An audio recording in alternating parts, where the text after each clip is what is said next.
Ladies and gentlemen, children of all ages, welcome to our show. We have gathered together from the cosmic reaches of the multiverse, two of the nerdiest geeks to be found. We proudly present the professor and her geeky girlness herself, Ace. And now it's time. GeekyKOOL presents Professor and Ace. Hey everybody, welcome to GeekyKOOL Presents Professor and Ace episode 53. We're getting to be pros at this. Yeah, we're grizzly veterans now. We're what, probably level 4 characters in D&D at this point? Something like that. We're ready for the little mini bosses and no. Yes, we are. Bring them on. Talking about mini bosses, we have Keith coming here soon. Not that he's a mini, but he is a boss when it comes to knowing stuff. So it's true. I wish I knew half the stuff he knows. I know, right? He's always like, you know stuff. I'm like, I guess stuff. I don't know stuff. There's a difference. When I say stuff, he's usually like, you know, and right. I'm right. Right. I don't know it.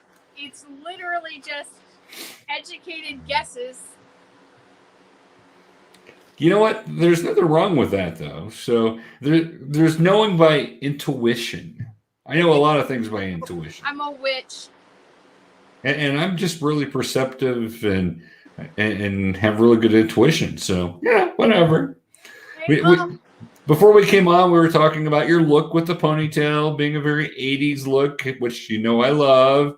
So you got the red hair and the 80s look. So, I mean, it's all about it. I know. It's like, it's fading, though, to this, like, really cool, like, gold color. Almost a strawberry blonde with it. It very much is. Yeah, you know, that's my favorite kind of blonde, so. Well, you love the red, so, yes. Right, exactly. It's probably like your favorite brunettes are the auburn brunettes. Well, that's true, too. Yeah, that's truth there, yes.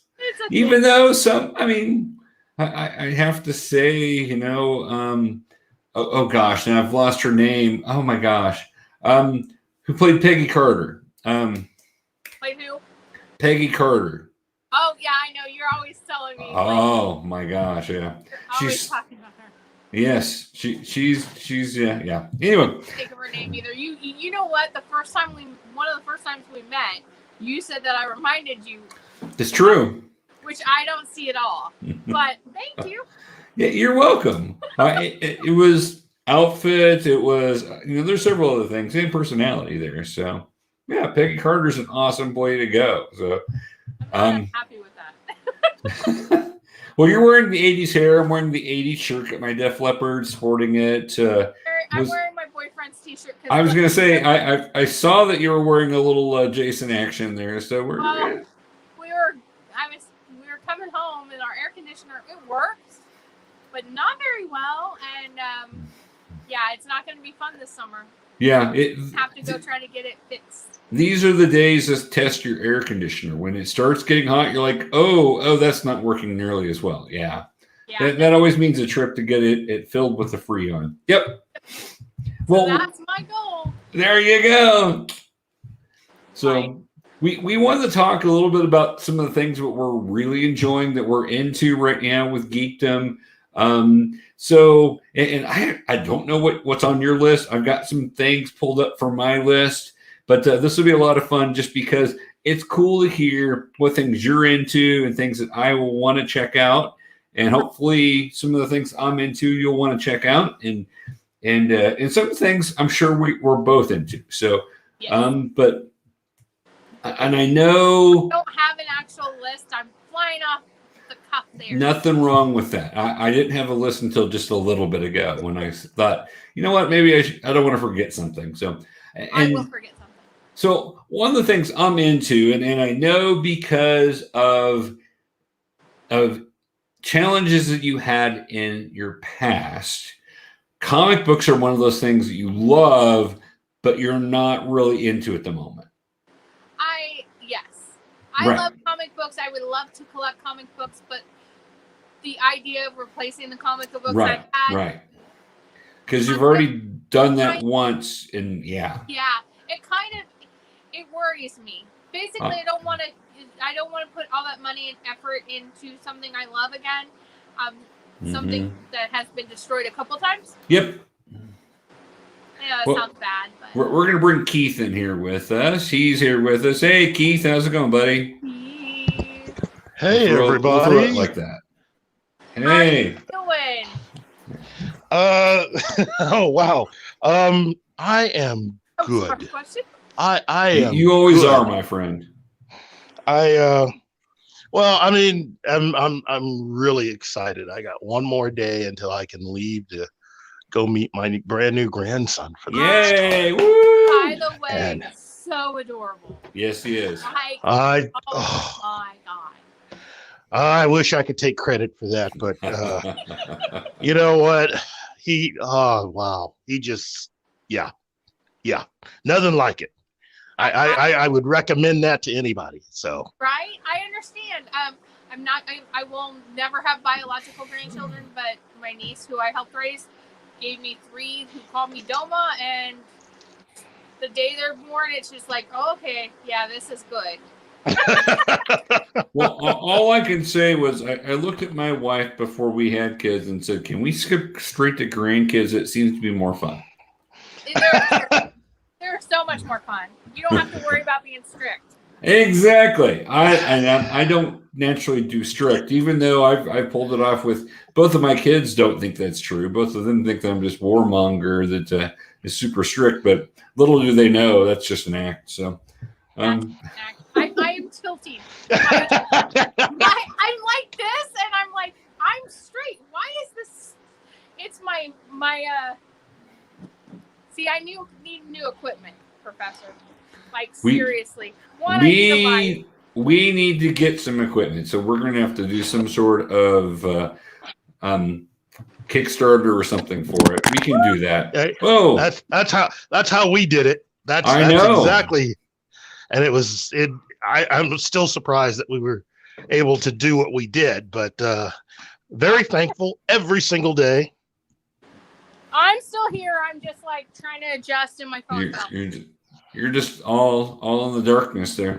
So we definitely that is one of the pushes that I want to try to make for later in the year is to get some new equipment. I was able to get myself some equipment, but we need to get you some equipment, and that way we're set up really good.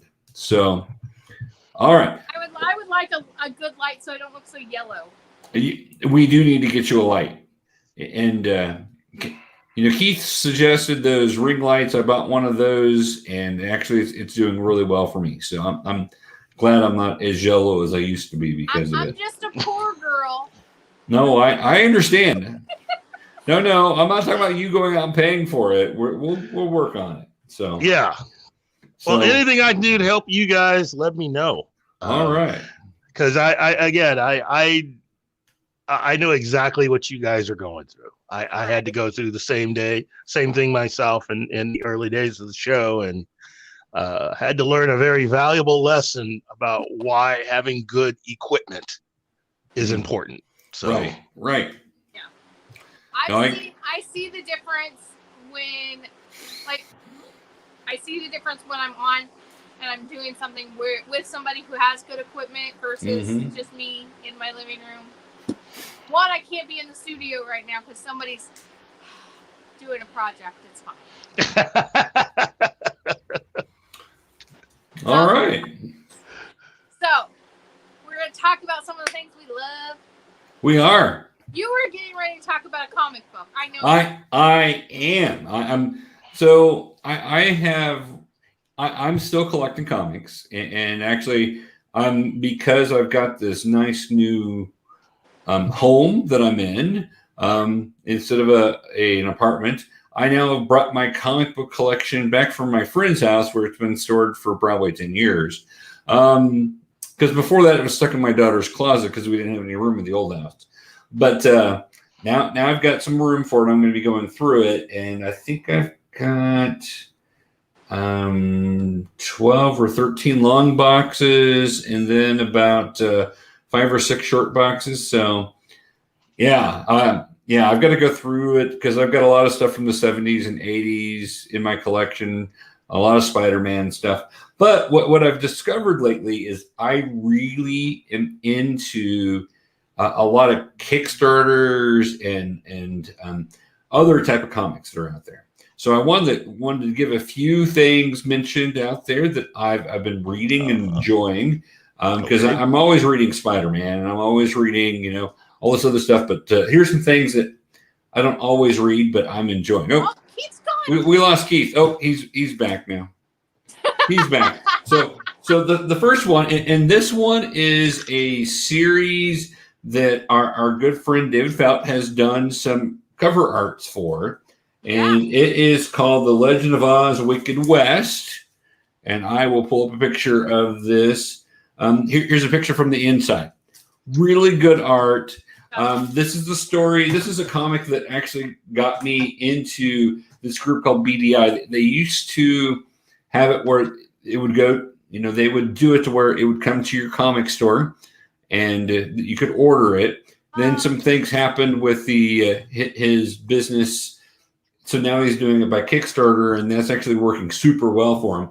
But this is one I discovered in the very first issue just by flipping through a magazine that had this ad. And I've loved this story ever since. Basically, it's the story of the Wizard of Oz taken from the novels. So he's actually so much different than the. They are. Yes. And the story is pretty extensive in the books. Oh yeah. So he has characters that are never even touched upon. Exactly. Yes. Exactly. That happens a lot with a lot of novels, especially does. where Hollywood is concerned as far as film and television, and with classic novels like Dracula, and with Dune, and with just all kinds of other. I mean, even to a certain extent, even Tarzan. Yeah. All of and I'm such a book nerd that I do appreciate the adaptations because that each adaptation, for the most part, brings something to the table. But I so am disappointed in most adaptations when they cut out some characters that I love. Yeah. So do you know who this character is right here in green? That would be the witch, right? Is it? Nope. It's Ozma. Ozma. It's Ozma. Yeah. Ozma. So basically, the idea of this story is that it's a Wild West setting with the Wizard of Oz. So Dorothy, instead of having Toto the dog, has Toto's her horse, and instead of having the ruby slippers, she's got emerald guns, or actually a ruby gun and an emerald gun. So pistols.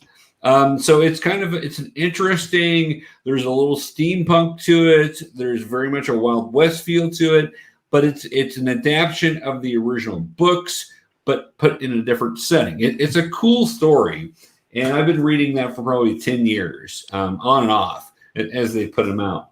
So that's one I'm really into. BDI is the company. BDI is a really cool company. Again, our friend David Fout's been working with them. And those guys are really cool at BDI. They do all sorts of cool different comics, but that's probably my favorite one of theirs. I also found this one, which is just a bizarre but fun comic. Do you guys remember Plan 9 from Outer Space? Yes. Oh yeah. Well, this is Plan 59 from Outer Space. Wow. So it's an adaptation of the movie idea. And basically, what if the aliens kept trying? And now they're up to the 59th plan. Oh. Well, that could be interesting. Yeah, it is. So, and they do tell you what some of the plans were, the different ones. They go through the first 9, tell you what the first 9 was. And then they skip and tell you, here was 14, here was 19, here's why these failed. So this is by a small company called Shire Studios. Again, it is a Kickstarter that I found. I couldn't resist it because I love that classic movie. And then to kind of tell a further story on it, I thought that was great. So yeah, no, that's awesome. And then my final one is called Merc Magazine, and this is the focus on Miss Meow. So show you that cover. Kind of reminds me of something David Fout might draw, but he was not one of the artists, and I'll throw this up here. But it's actually a really kind of cool female superhero. She, of course, has cat powers. There's other people. There's a whole background of it. And she, this is the cover of the first issue with her going to this formal gathering because she's kind of a star along with this. She's very Jessica Rabbit. She is very Jessica Rabbit. Like I agree. She's drawn, very bad. She's not really bad. She's just drawn that way. Not So, bad, just drawn that way. and actually, if you see the poster behind me, Yes. if I can clear the way, this poster right here with the swords, that's actually Miss Meow. So it's a really kind of cool comic. I just ordered issue number 2, or I just kickstarted issue number 2. But it's some cool comic stuff that I'm into for people that may not have known that if you want some independent comics, that's actually the wave of the future, is to look on your Kickstarters and your other funding sources like that, because they're everywhere. Well, and the thing is like, the big companies aren't doing what they were doing. Right. And if you have an idea for a comic book, you're not likely to get a new comic book printed by a big company. It's just how it is right now. Right. And so independent is the way to go for your smaller comics. Mm-hmm. And Kickstarter or Indiegogo or any of those kind of crowdfunding artistic endeavor websites are where you're going to find some really cool ideas and really cool things going on. That's exactly right. That's really where, because the big two have really kind of stifled a lot of the creativity, partially trying to keep sales up and other things, and also everything for them is focused around like it used to be a yearly sort of crossover sort of thing that they would do within their comics. Now it's like 4 or 5 times a year trying to get people to read, which is kind of sad, because then you're stifling the independent stories of the other characters. But anyway, that's where we're kind of at. But plan doesn't mean it's a good one, but it's a good one. Yeah. AJ just says stuff. Hey, there's nothing wrong with that. I agree with that. I stayed disappointed, unfortunately, with some of the stuff from DC and Marvel. So, but that's a way to meet that need of reading some cool, independent, and sometimes pretty wild stories. So, do be careful what you get, because you never know. Well, you never know. The thing about it, what is also good about Kickstarter or Indiegogo is that they're not big companies. Right. Sometimes they do. Sometimes actual companies use those to kickstart new product or new comic book or something. But most of what you will find on there are independent artists, whether it be writers or painters or comic book artists or whatever it is. These are independent artists trying to find their passion. Mm-hmm. And so it's just a great place to fund the arts.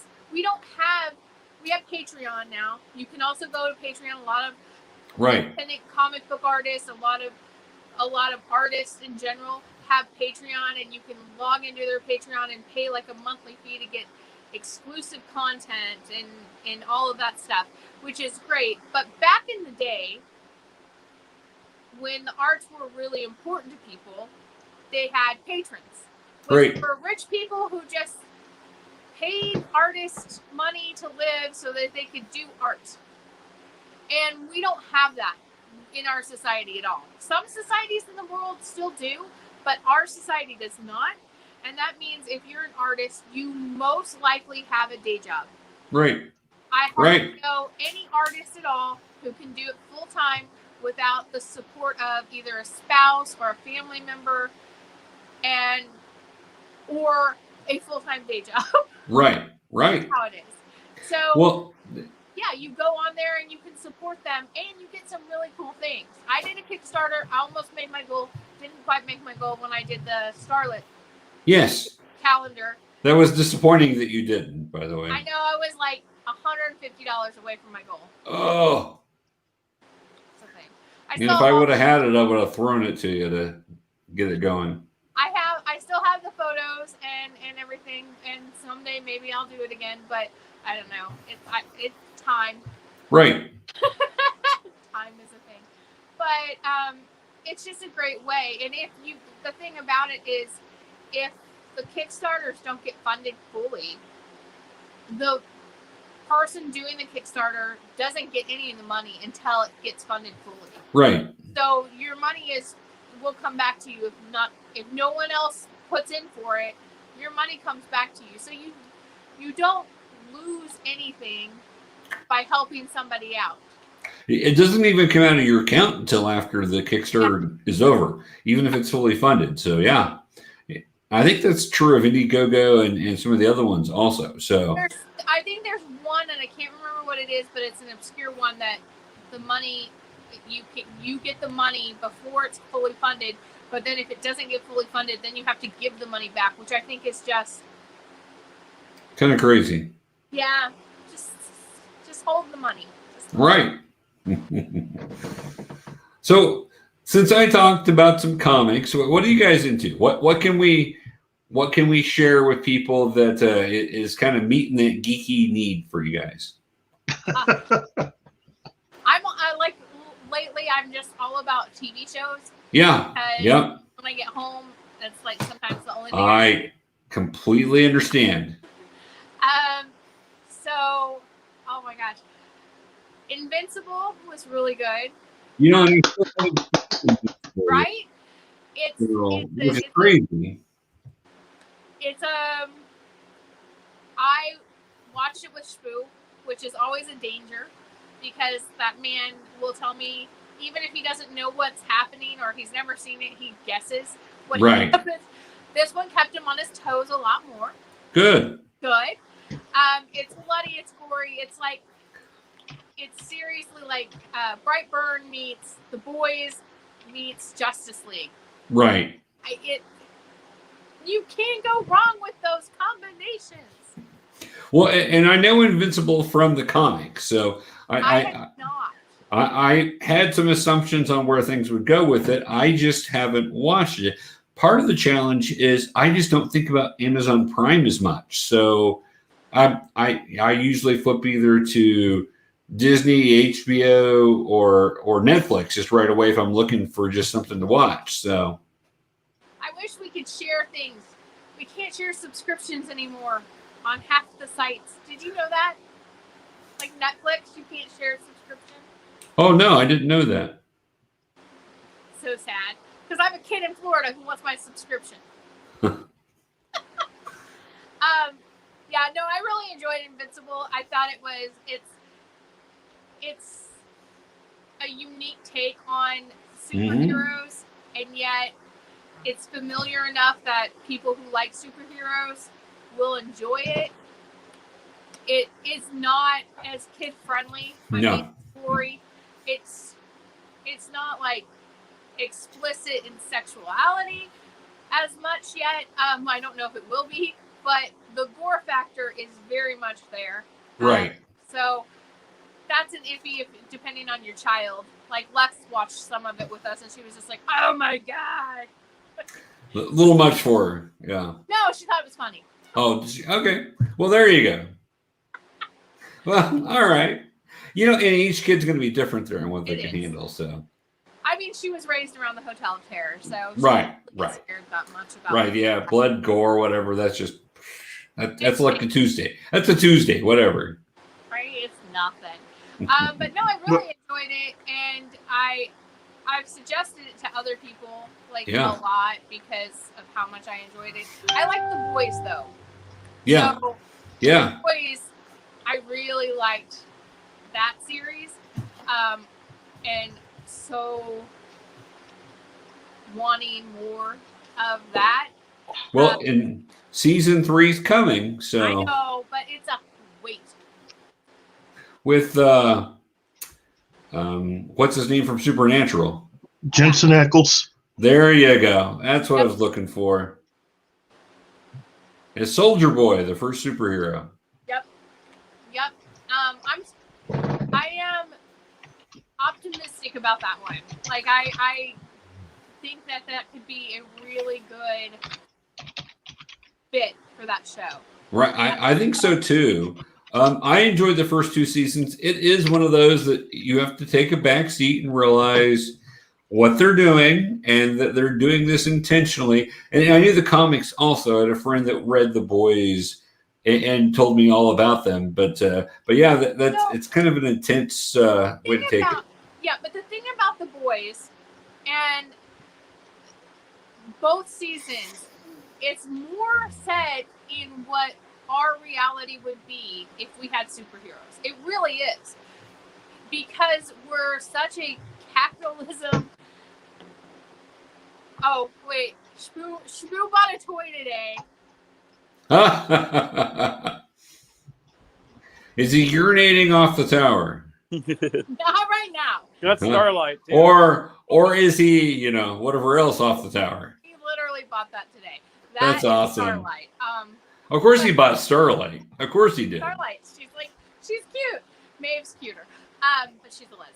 So it's like, She's actually bi, I think, isn't she? Maybe. yeah, I mean, she's lived for so long that she's like, she's tired of men. She's kind of like being an Amazon there. There's Starlight. There you go. And I had to give her the freaky eyes. Yep. Love it. Oh, he hears me talking. He comes in and interrupts. See how he is. But no, I really enjoyed that. And the thing is I've talked to people about it, and they're like, well, it's not your typical superhero.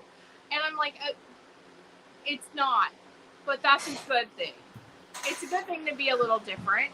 Right. And also, I really do feel like if we woke up tomorrow and there were superheroes, I think that people would take advantage of that, try to create superheroes, and then profit off of them, because that's the kind of society that we live in. I would be the good superhero. You would be a good superhero. And here's the other thing. Not all people with superpowers are good, even if they pretend to be good. That's so true. And that's true in life, even without superpowers. Oh, yeah. No, it's a complete. I really enjoy it because of the depths of the characters. Like, even the ones that are good, are they good? The ones that are bad, are they bad? They all have like these stories behind why they're doing it. And I really enjoy it. So yeah. Well, people are have a lot of depth to them. So right. So those are 2 things that I've really enjoyed. I've watched so many shows since COVID happened that it's really hard for me to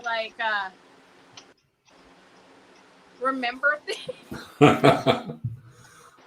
Okay. Well, let's ask Keith what he's enjoying and see what else we can throw in here. And I've got some also listed. So Keith, what are we watching? What are we enjoying, buddy? Actually, you know what? I've been enjoying things that engage your ears. Okay. Yeah. In this case, couple of like Def Leppard. This is not music. Oh, okay. This still covers what we talk about, but it's not music. Yep. It is full cast audio productions, and the quality of these are such that it is everything that you could ever want in watching a movie or a television show, except that it's all audio. Oh, okay. Yeah. So like the old time radio shows, like The Shadow. But even better than that, because everything is so sophisticated. I mean, for many of us of a certain age, the first time you actually had any experience with, say, The Hitchhiker's Guide to the Galaxy, it wasn't the book. Nope. It was the audio. Yes. By the BBC. Which, in fact, was actually the original first thing that was actually produced, and that the book is an outgrowth of the radio production. Right. And then about a year or 2 later, I think, NPR got into National Public Radio, made a deal with Lucasfilm, and they started having Star Wars audio. Right. So they did Episode 4, then The Empire Strikes Back, and then Return of the Jedi as an audio adventure, where they were able to use all of the John Williams music, all of the audio that Ben Burt had come up with, including the sounds for both Chewbacca, R2-D2, lightsabers, the various blasters, the ships, all of that. And then they had Mark Hamill, who would reprise his role as Luke Skywalker, and Anthony Daniels as C-3PO. Right. Then they brought in other actors to replace all the others that couldn't be a part of the production. Actor Perry King, who a lot of us know from Riptide, was Han Solo. And actor Brock Peters, who many people may know from Star Trek Deep Space Nine, playing Ben Sisko's dad. Right. He was Darth Vader. And high marks for that one, if you can find that one out there. But what I've been listening to is the current generation of audio adventures or audio stories. Mm-hmm. And the first one is called The Left-Right Game. Okay? This is what's the best way to put it? It is like the ultimate Twilight Zone episode. And each episode, it took, I think, a week for the latest episode to come out. But all the episodes are done. There are 10 episodes. They are all out there for you to be able to listen to the entire thing straight through. And it is an audio adventure starring Tessa Thompson. And it's about a young woman who basically you're listening to her audio journal. Right. And it's a story on two fronts. It's a friend of hers who kind of likes her, who remembers her from school, starts to slowly realize that nobody else in her life can remember her. Memories of of Tessa Thompson's character are starting to leave everybody who ever met her. And so he, for whatever reason, is the only person that can actually remember her. And he has a series of audio, I was about to say cassette tapes. So, I'm old like that. But it's really MP3s. Right. It's a series of MP3s for the audio. She was working for a news organization, kind of like NPR, where she recorded all of this stuff. And she met a guy who talked about a phenomenon which he called the left-right game. Okay? And so she goes on an adventure, and she recorded everything and sent this guy all of that stuff. So he's as the adventure goes on, you're listening occasionally to various excerpts from what she had recorded, and a voiceover from her point of view, where she meets this guy for the first time, and he explains exactly what the left-right game is, which is you start driving. Okay, you take the first left, then your first right, and you keep following and doing left, right, and eventually you're going to end up someplace that you don't recognize. Then you keep driving. And it turns out that there are a series of rules that you have to follow once you get to a certain point. And so he's leading a caravan of all these various characters, including Tessa Thompson's character, through the left-right game. And they have what they call the final point for you to be able to turn off before it actually starts. And he warns everyone, once they get past this, once you drive through this area, you got to follow the rules exactly, or else bad things will happen. And it's science fiction, it's horror, it's all for your ears, which even makes it worse. And it's very well done. And I gotta give I mean, the audio equipment that they use and the technology is just such that there are certain times when you actually feel that they are with you. It's an incredible cast, great characters, and if you're just looking for something that's really kind of different, something that you can turn on your favorite device or your favorite computer with really nice computer. If you have a really nice surround sound system, you could just set it up to just turn off all the lights in the house, save one, and turn this on and listen to it. And trust me, I was listening to it during the day and started getting the heebie-jeebies. So when they start to describe the man at the side of the road, because that's one of the things, that's the first test, technically. You're going to drive, and each vehicle has to go, first of all, during the first half of this, by itself. Each driver, each vehicle, whoever's already in your vehicle, all of you guys going together, each vehicle has to go through this area by itself. You're going to see a man at the side of the road who's hitchhiking. You are to pick him up. No matter what happens, no matter what he says, do not talk to him. Do not engage him. Whatever he says, no matter what comes out of his mouth, you are not to acknowledge anything. And then he will eventually tell you where you are to stop and let him out. Huh. I know it sounds weird. But good weird. It sounds good. Yes. Like there's weird and there's good weird. It's a thing. This is not something that you want to listen to on a road trip. Trust me. Why you started turning left and right, and then left and right? I don't know. That's right. It really is like a really cool episode of Twilight Zone for your ears, and it's just amazing. And again, it's a story on two fronts. Her best friend, who's in love with her, is still trying to figure out why nobody is remembering her. Right. Even her own parents. It's because she was Generation X. She's a Gen Xer. Nobody remembers us.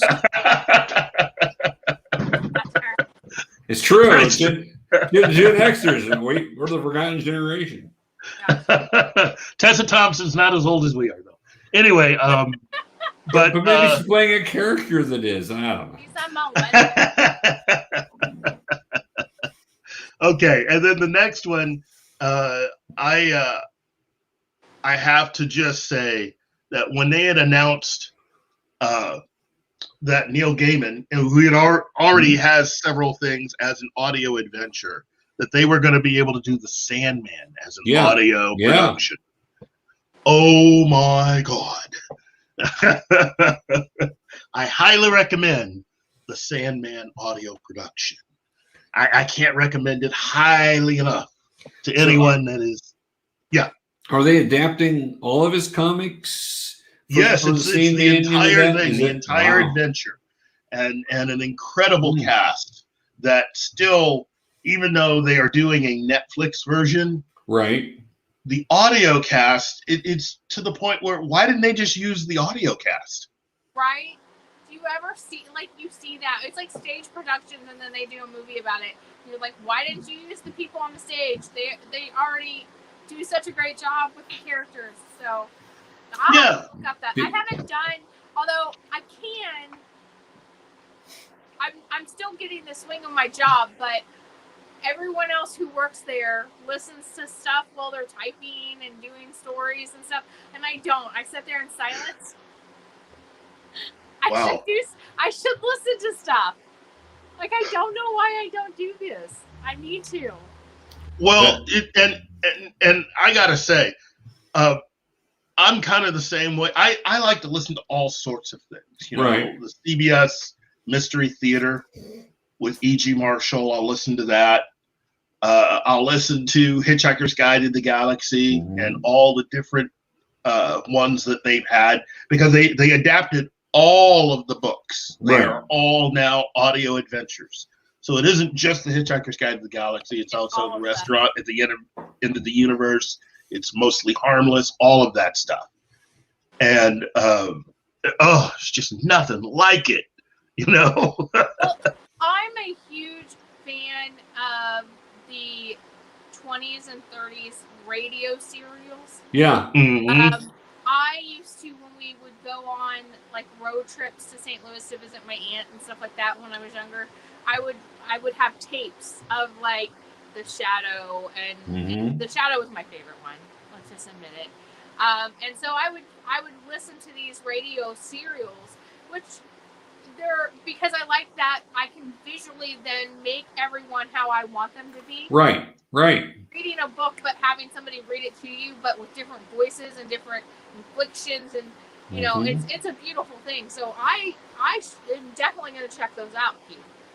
Yeah. Well, look. Let me share my screen here and let you see this. Okay. Here it is. Can you see that? It's not popping up to share, Keith. I'm sorry. It isn't.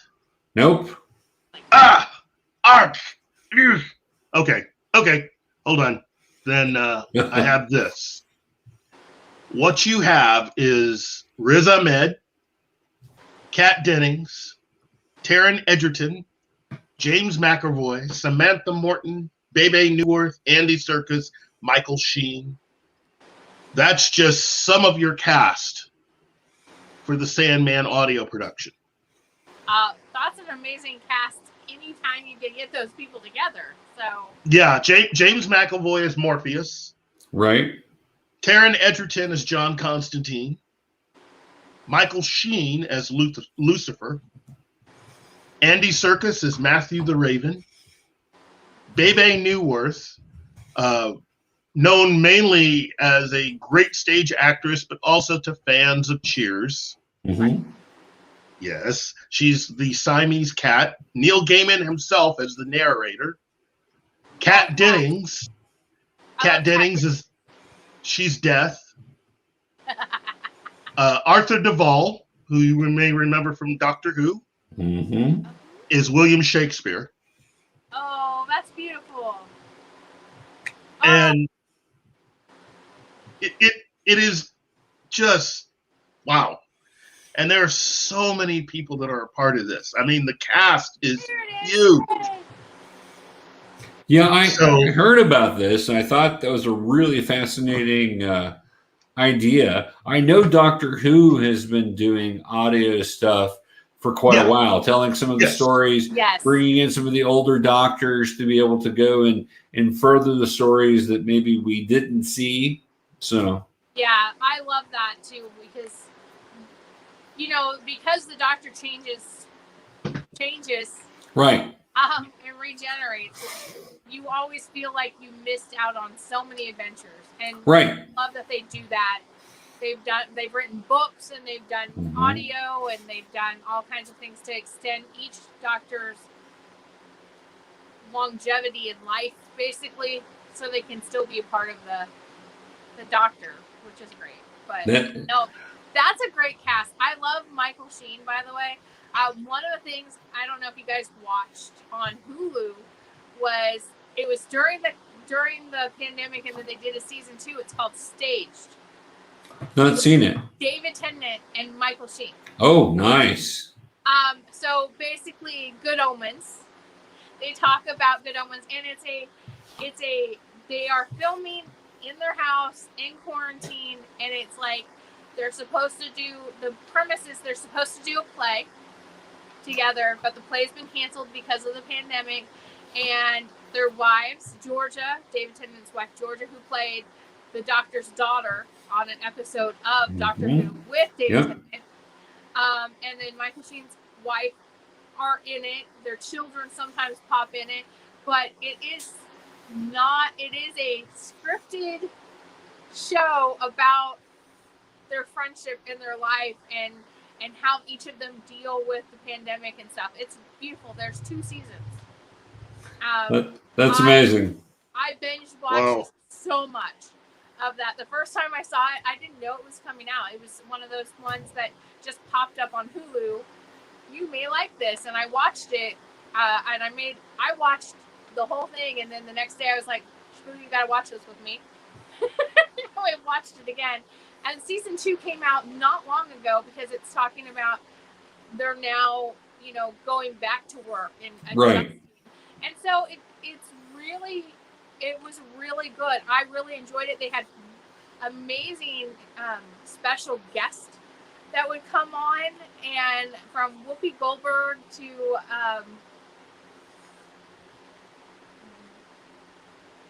some of the dames, you know, I can't remember which one, but just amazing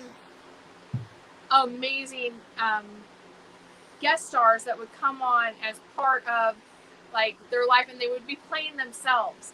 And Right. it's just, but it's an exaggerated form of themselves, even the guest stars, except for like Whoopi Goldberg, who plays a totally different character, not herself at all.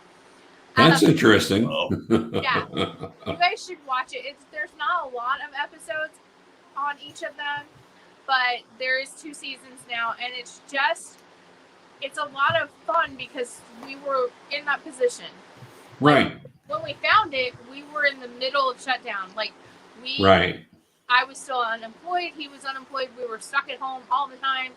And then you watch the show where David Tennant and Michael Sheen are stuck at home in separate homes, and they do what we're doing right now, and having conversations and this friendship and stuff. It's really good. It was one of my favorite things. Of course, I binge watched Good Omens like 3 times this last year because I love that show. And then also they had the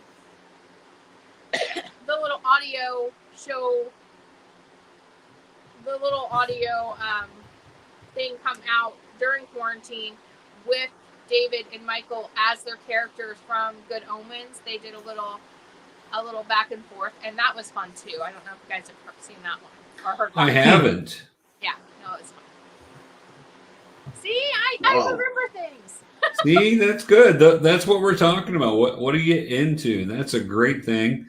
Let's see if I can pull this up here. There we go. Yeah, there you are.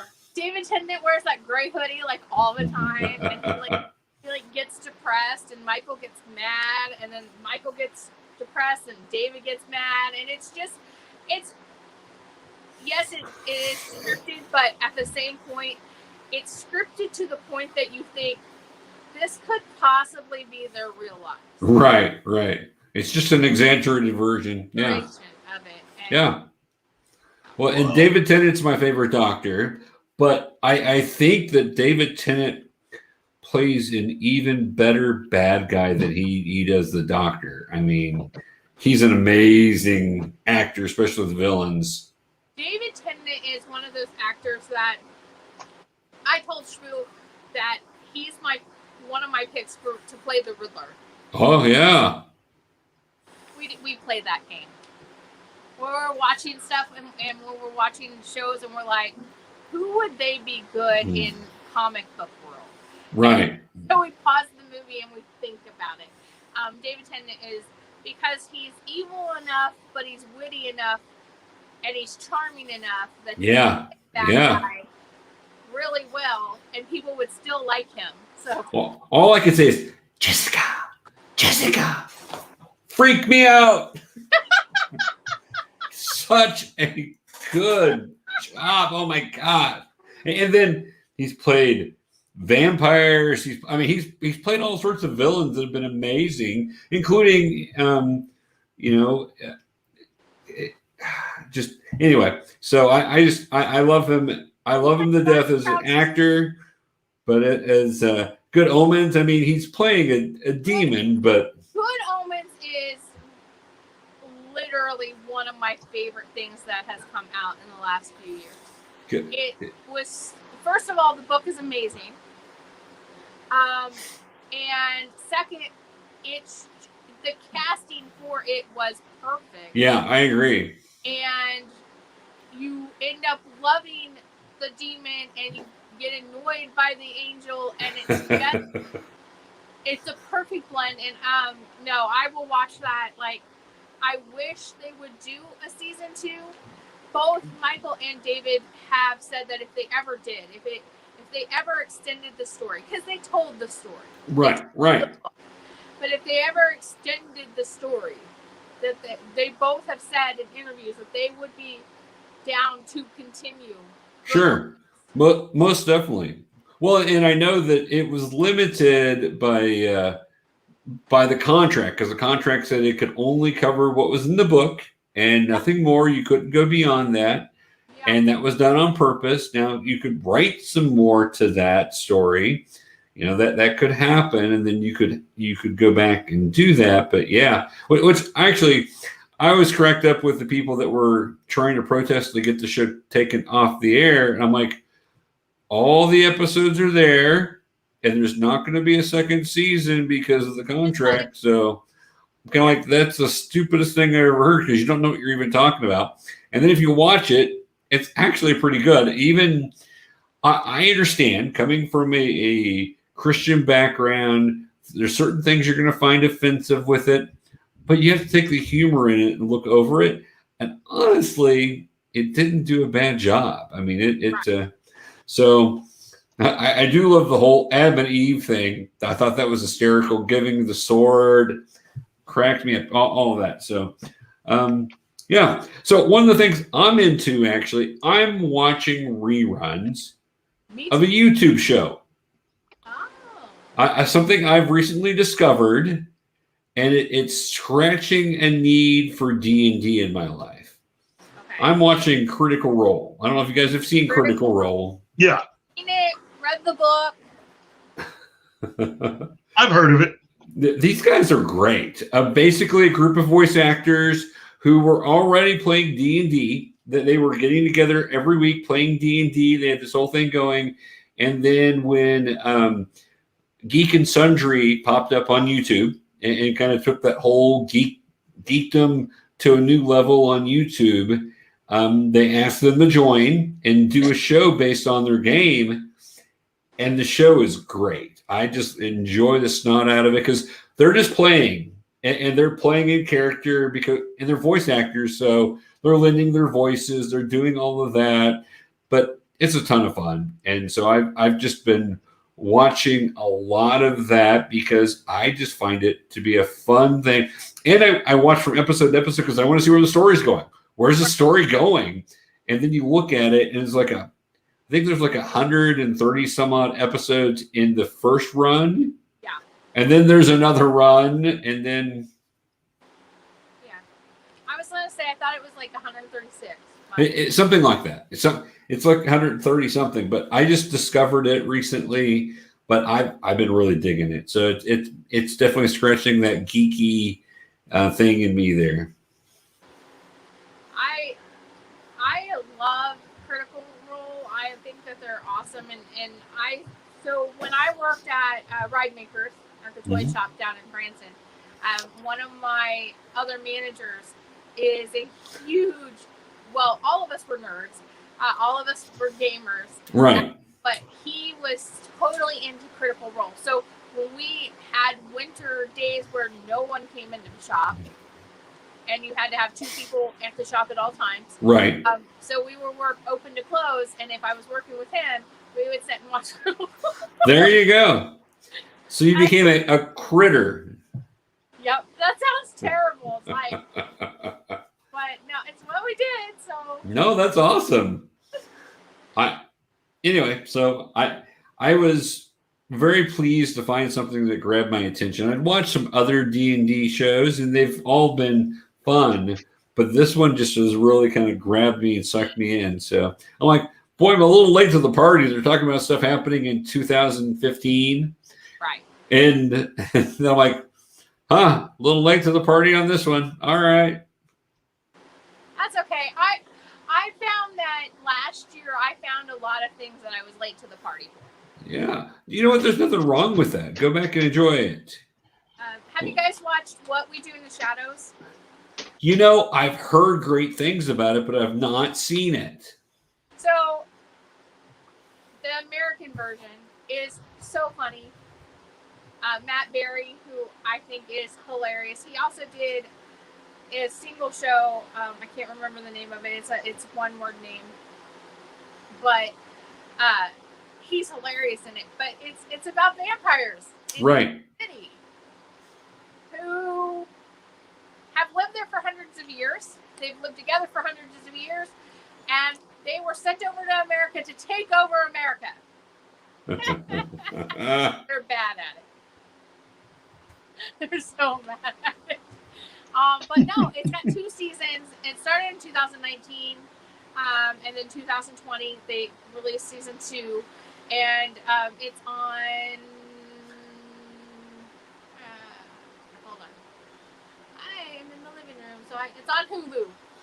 On Hulu, okay. On Hulu. I will put that on my Hulu watch list. So, all right. But it's really good. It's really funny. It's quirky. So that one there is actually not the American version. That's the British version? That's the British version. Okay. Which is still really funny. The American version is just a little bit more tongue-in-cheek. Sure. It doesn't take itself as serious. The other one doesn't take itself serious either, but this one is just way more.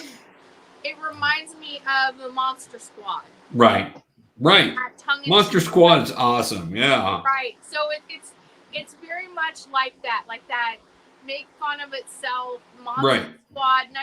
It gives you that 1960s feel and everything. And they have a manservant who is hilarious, who wants to be turned into a vampire, but he's never going to be turned into a vampire. Right. There's werewolves in it, but it's just a really funny show. Like, if you want to watch something that's funny, Lex watched it with us.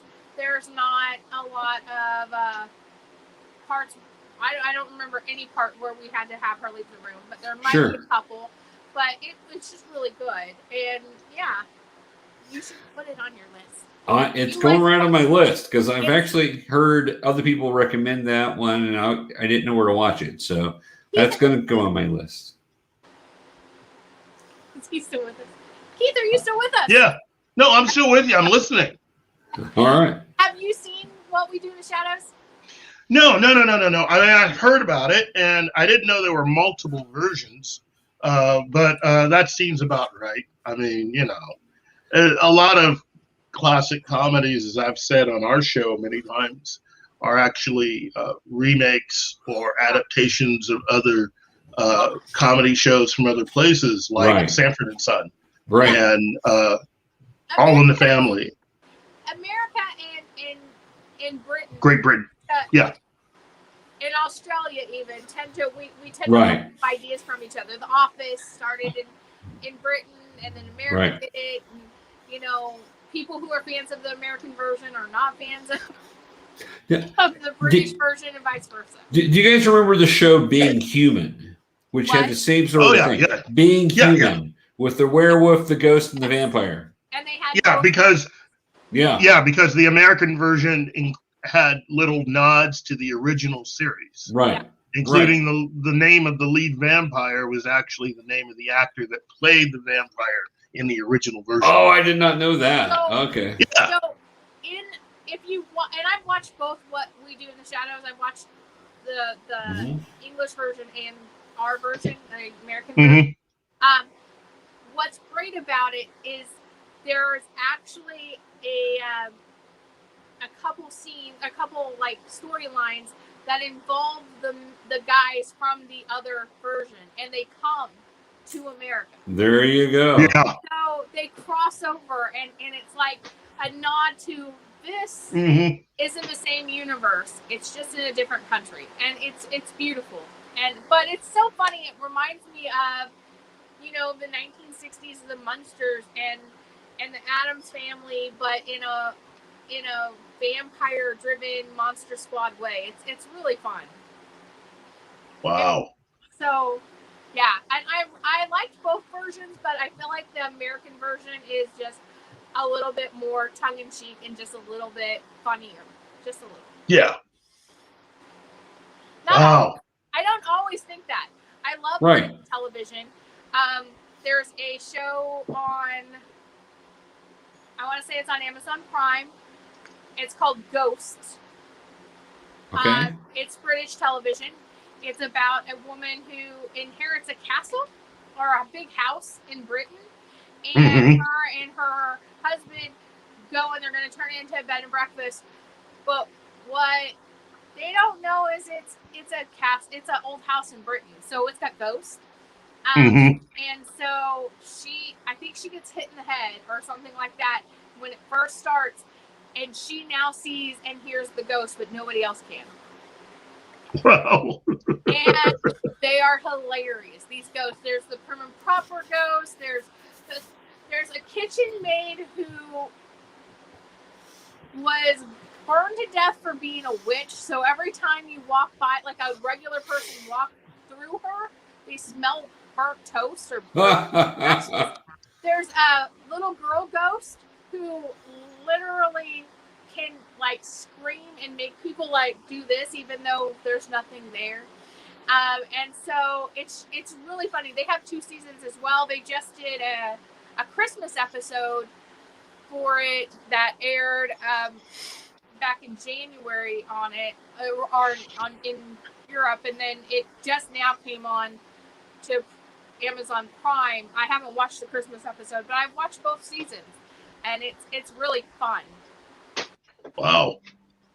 There you go. That sounds like a fun thing to check out. Yeah.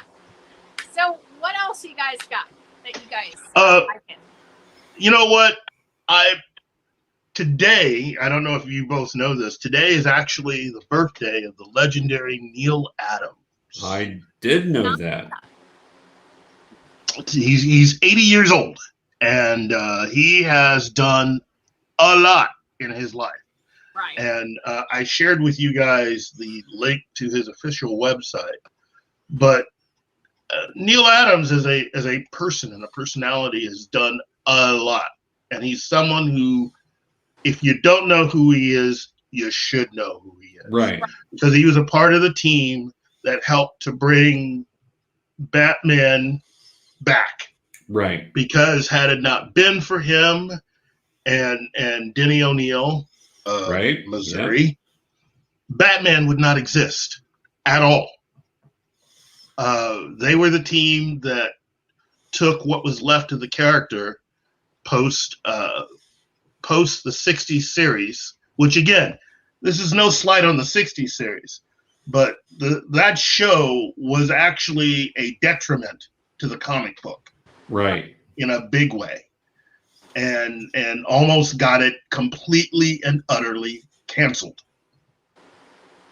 And Denny O'Neil and Neil Adams came along and not only brought the character back, took it to new heights. And right. A lot of the work that they did with the character is still a part of the character today. Right. Characters like Ra's al Ghul in the League of Shadows. That was all invented by Denny O'Neil and drawn by Neil Adams. Right. It was Neil Adams who also advocated for creators' rights. Yes. And he helped to secure a pension and recognition for Superman creators Jerry Siegel and Joe Shuster. He was able to actually get them, quote unquote, really paid. Around the time that the first Superman movie came out. Well, I should say the first modern day Superman movie came out in 1978. And he was able to get Warner Brothers to at least cough up just a pittance to these 2 gentlemen who had fallen on hard times. His list of credits, comics that he's worked on is like a virtual who's who. Everything from Batman to The Brave and the Bold to Detective Comics, Green Lantern, and Green Arrow, which again, I'm a big fan of their version of those characters. Right. Superman versus Muhammad Ali, X-Men. He was inducted into the Will Eisner Comic Book Hall of Fame in '98, the Jack Kirby Hall of Fame in '99, and the Joe Sennett Hall of Fame in 2019. He is one of the most engaging creators that are still out there doing conventions. And you can tell that from the official website that he has. But this guy has a lot of artwork, and he's been around a long time. And he is willing to talk to you about pretty much anything under the sun. And he's living, walking history. And as I said before, he celebrates his 80th birthday today. If you don't know who he is, look him up. Go to his official website and just take a look around. And trust me, you'll recognize a few things. You'll recognize a few characters. I like his version of Batman shaking hands with the Adam West Batman. That's a nice picture. Right. But overall, an incredible personality. And if you get a chance to eventually go back to conventions and you have an opportunity to see Neal Adams, do it. Do it. Miss conventions. I miss conventions so much. Me too. I think he's planning on being at Planet Comic-Con in August. Yeah, he's been there twice before. Yes, he has. And and that's one of those highlights for me, because what he and Neal Adams did with Batman, that actually is my Batman. Right. I loved their version of that character. I like the fact that I also love the fact that a good portion of the Dark Knight trilogy is all taken from what they did with that character. Right. It's all from Neal Adams. Almost not all of it, but a majority of it comes from Neal Adams and Denny O'Neil's version of Batman, including the Dark Knight. The whole thing about Bruce Wayne living in the penthouse downtown is taken directly from what they created in the 1970s, when in order to get away from Wayne Manor because of the television series, they took Batman away from Wayne Manor and put him at the top of Wayne Tower. Right. To make their books different, to allow Batman to literally operate within the city that he's protecting. Just amazing work. And an amazing career and amazing life. So, well, now I want to go to Planet to meet him. Yeah. He does not shy away from talking about a few subjects. Yeah, doesn't shy away from anything. He's. I need to meet more people. Don't know that many. Well, the thing is that he's one of these personalities. I mean, he's on Twitter, right? And he does not shy away from discussing difficult things.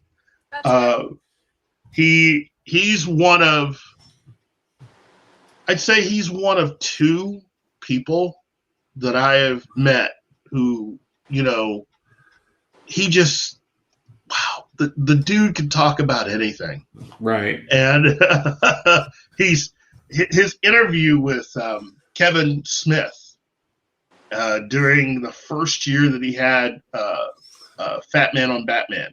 Right. That interview was wide-ranging, covered pretty much all kinds of subjects, even a few things I never would have thought of, and is still considered to be one of those episodes that is highly talked about if you are a comic book fan, let alone a Batman fan.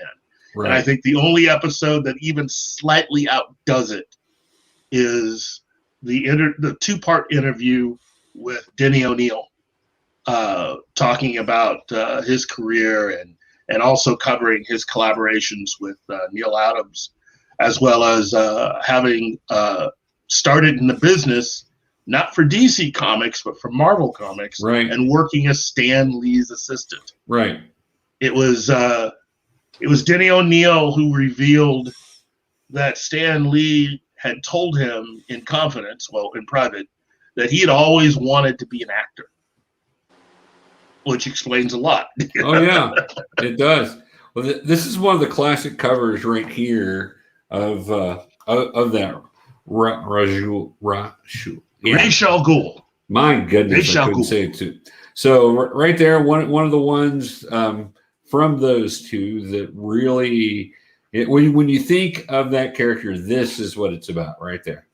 Yeah, and I wish, as much as I love the Dark Knight trilogy, I wish that version of Ra's al Ghul had been the one that they had used, because they used a slightly modified version of the character, and they didn't even have anything about the Lazarus Pit.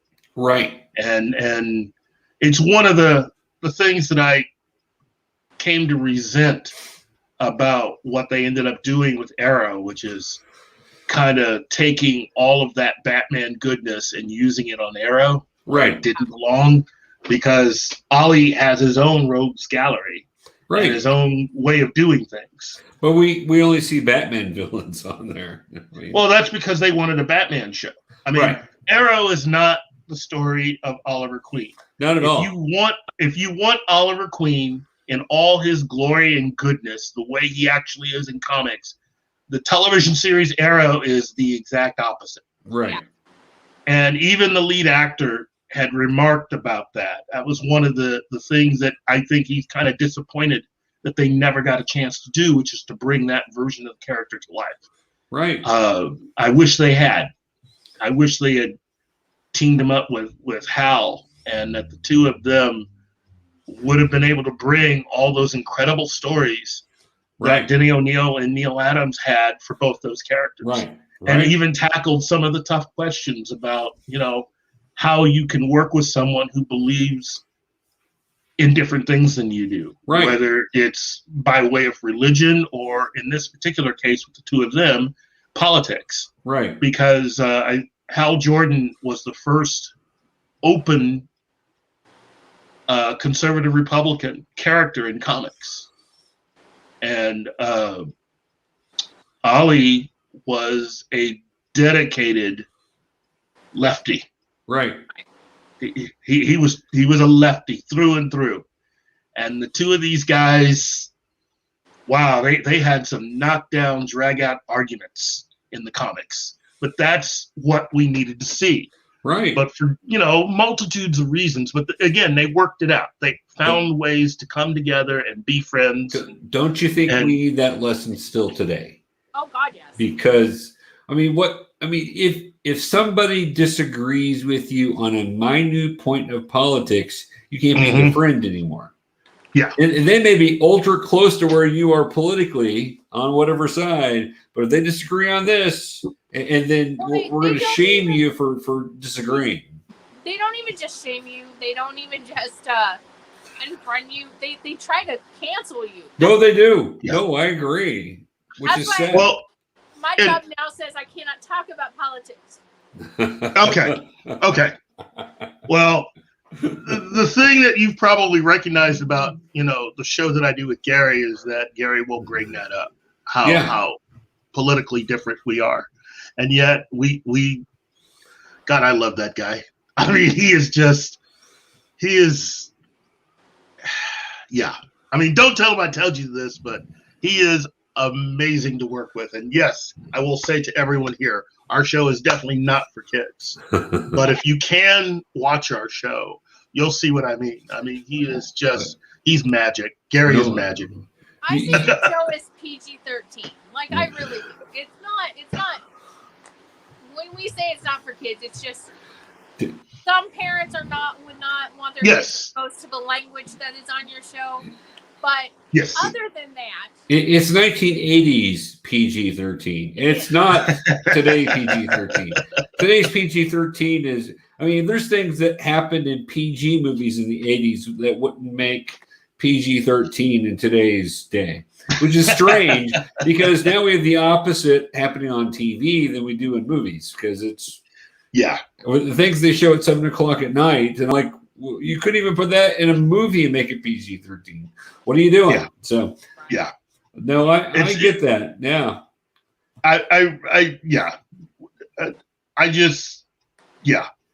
It's magical to be with him and to work with him and to experience hanging out and being a part of Gary's world as he introduces everybody to yet another person who somehow is magically connected to Gary through some story or something he's done in the past. who just happens to now be this week's guest. Right. Right.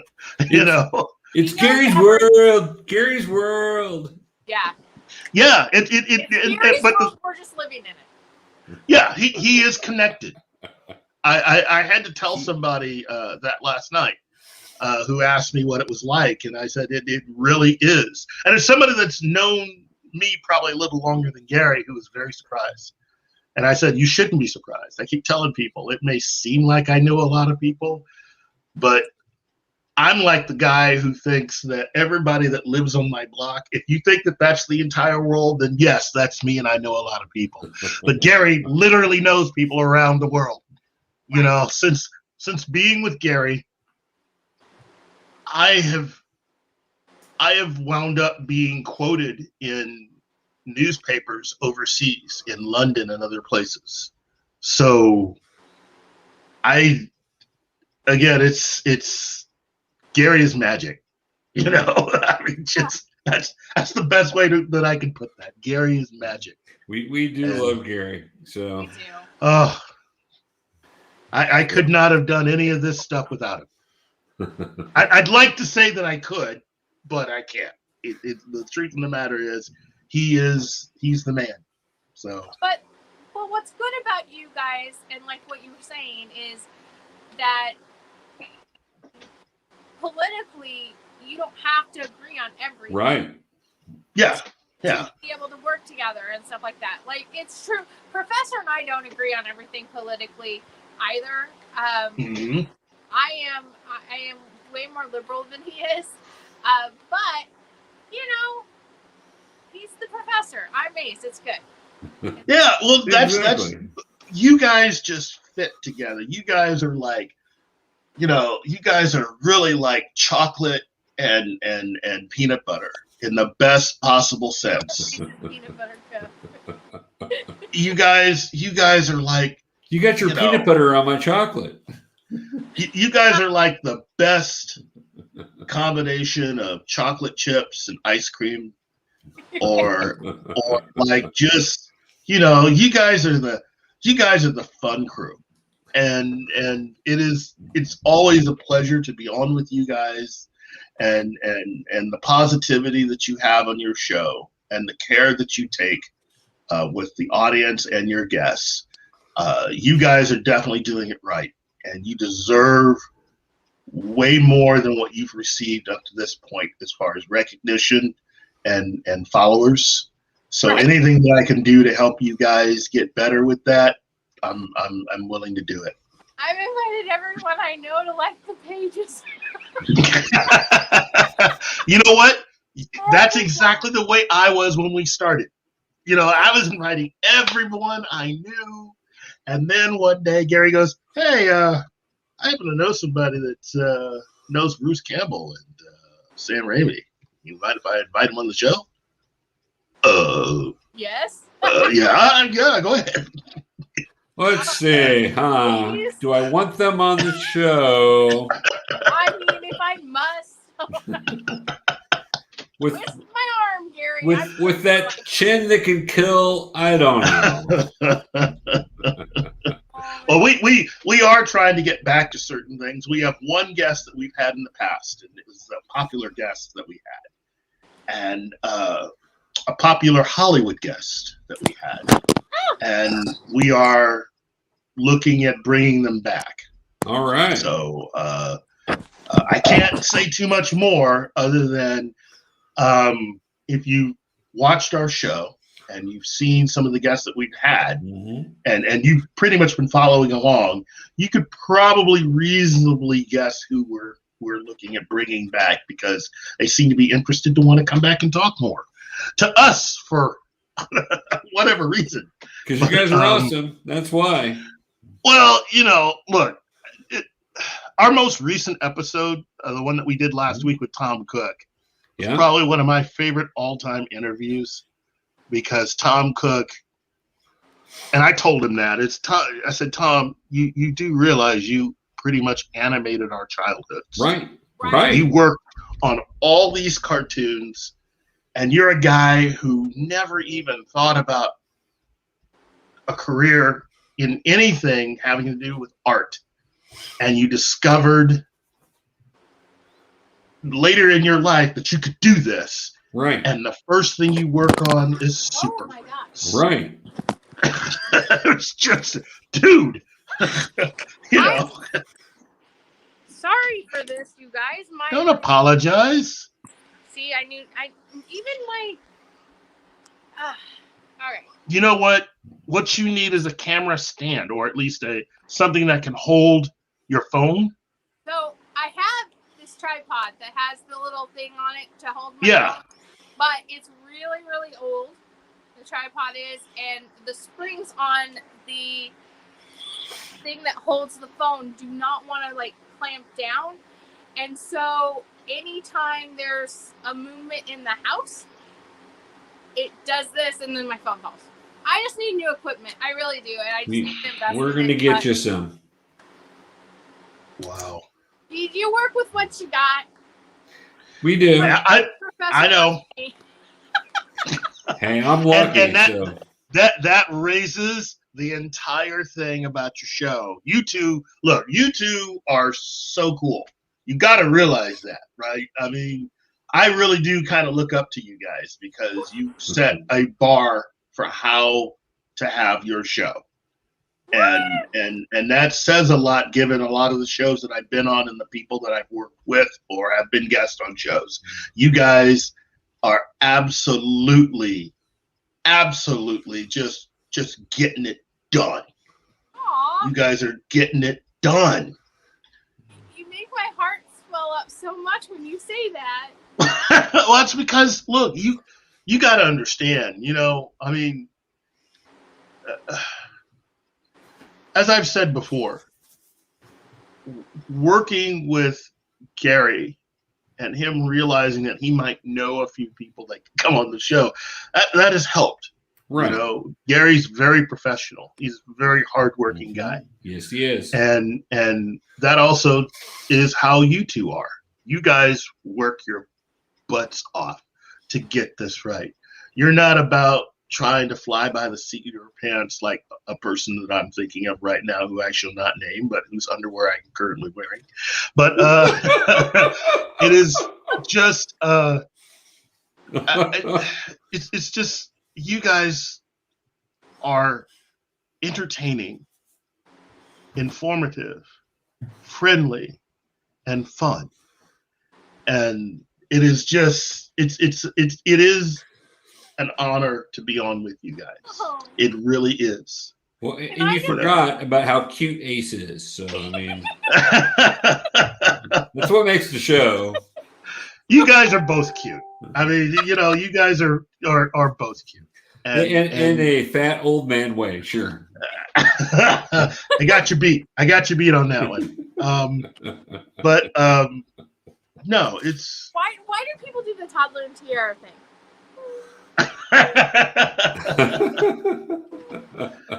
I do the handgun and I'm standing over the air vent right now, letting my outfit blow up. I don't know, whatever. Well, that's a lot of information there.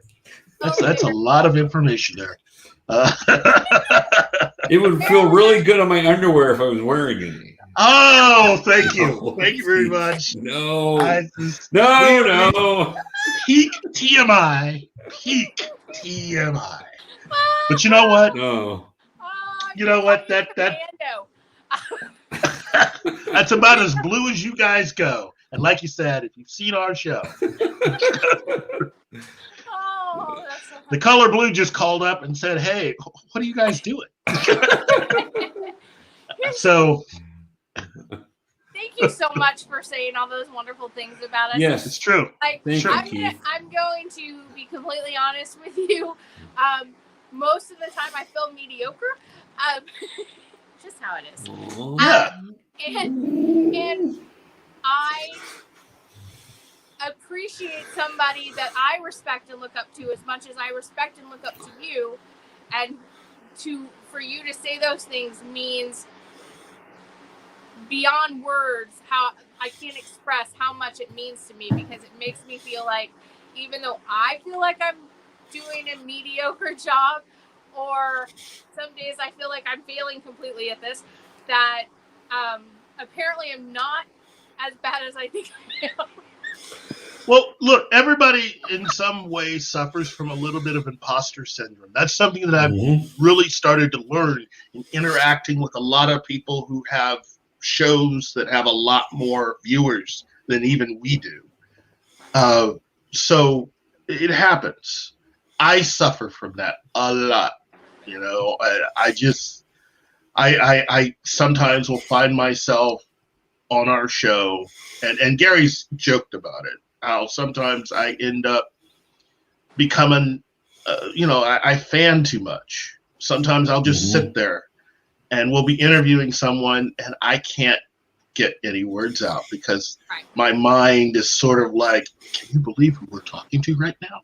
Can you believe it? The other side of my head's like, shut up, fool. We got to come up with the next question. But you're right. Can you believe who we're talking to right now? That almost sounded like your inner monologue was Mr. T there. Shut up, fool.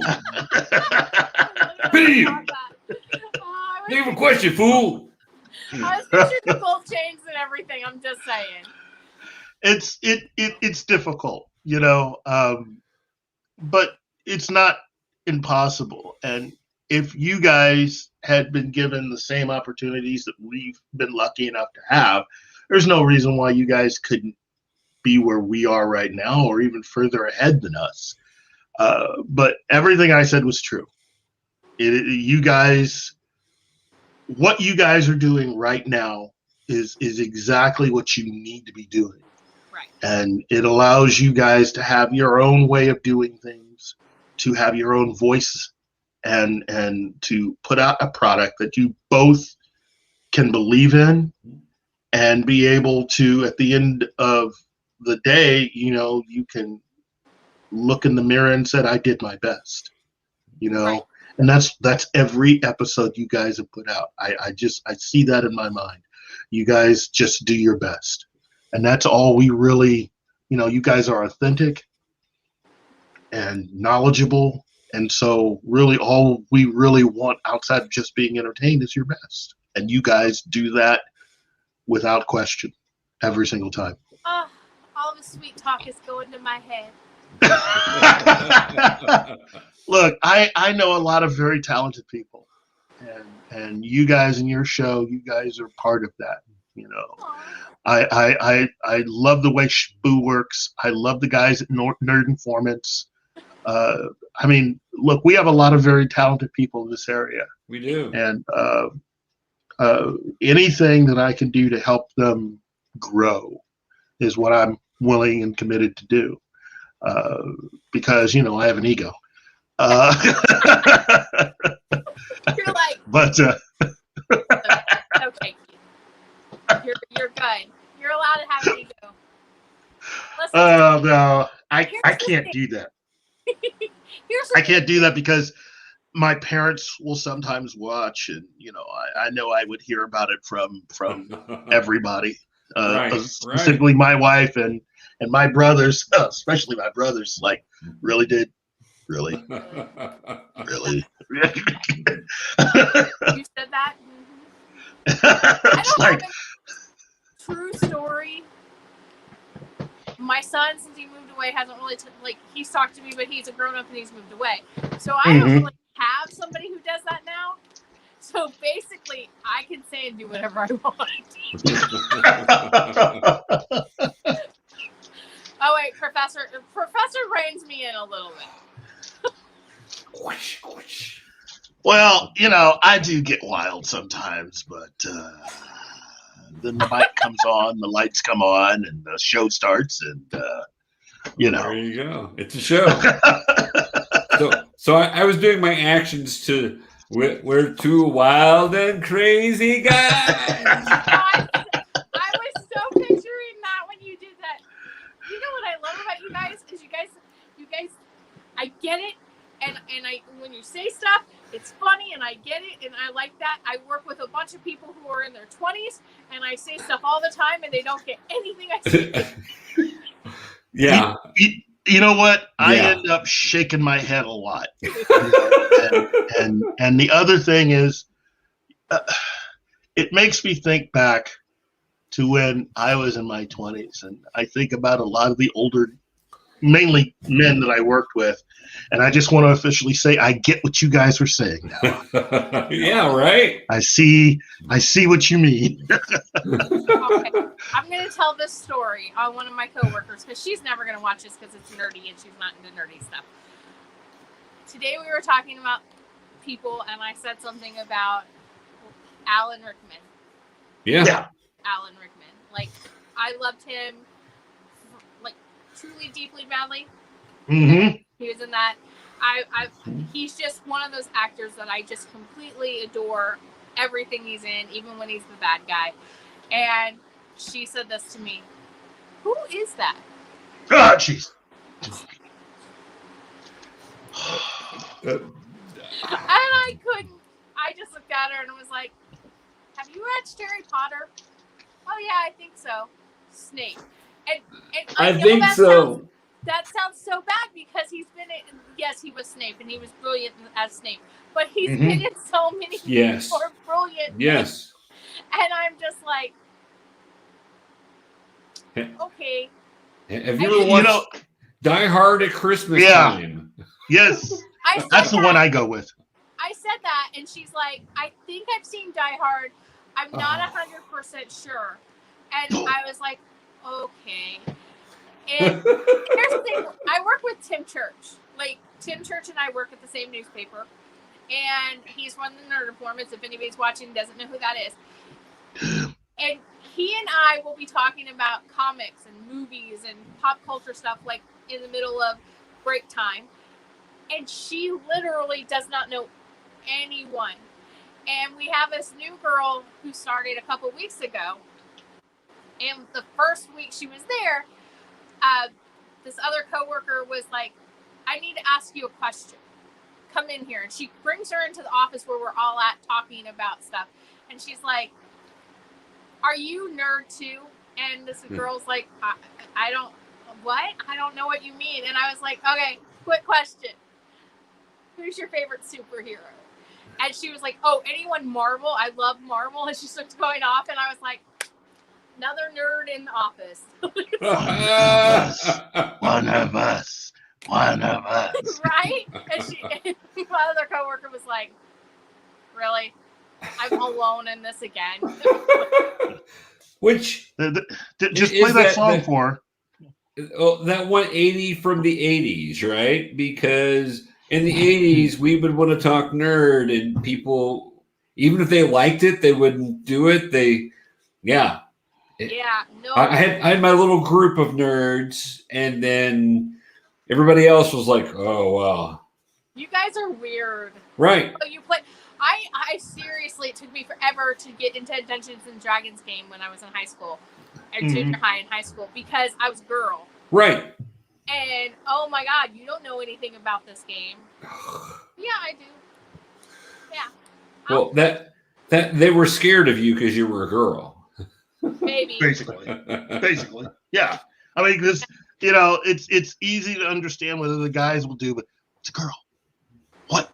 Can anybody read her mind?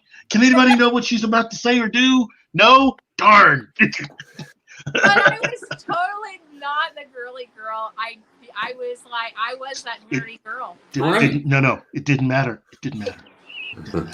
See, it's like spotting a unicorn in a place where, unicorns normally don't go, and in this world, it's pretty much everywhere. And you caught them off guard.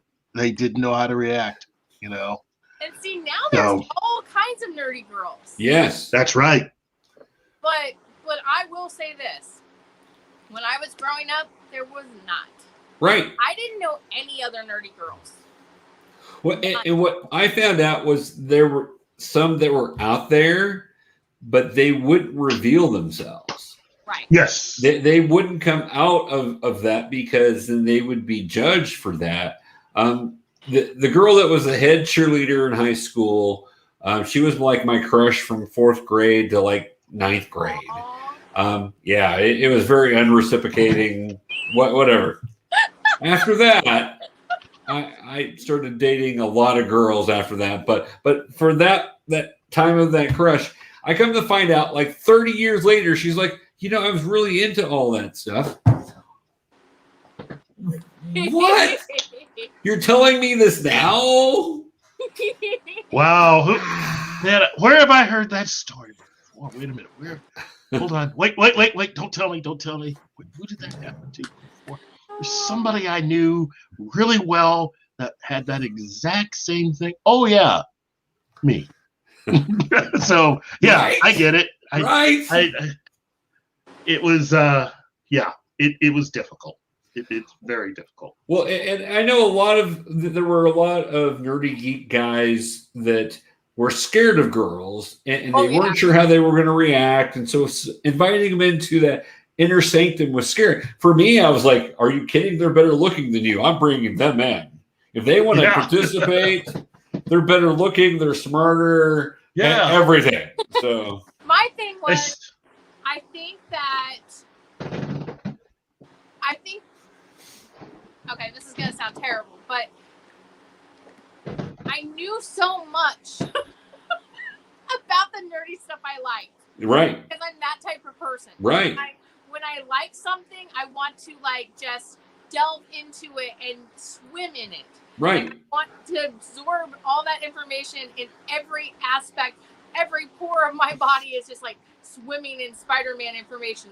That's just the kind of person I am. I think that intimidated them. I don't know. Right. It sure can. You also have to understand, as of now, we have completely taken over all of entertainment. When you think about popular television shows, whether it's starting out with something like The Simpsons, and then you go into Family Guy, or you go into even a show like Community, which, again, I keep telling people, and Brittany has recently discovered this. She's finally took the plunge to watch Community.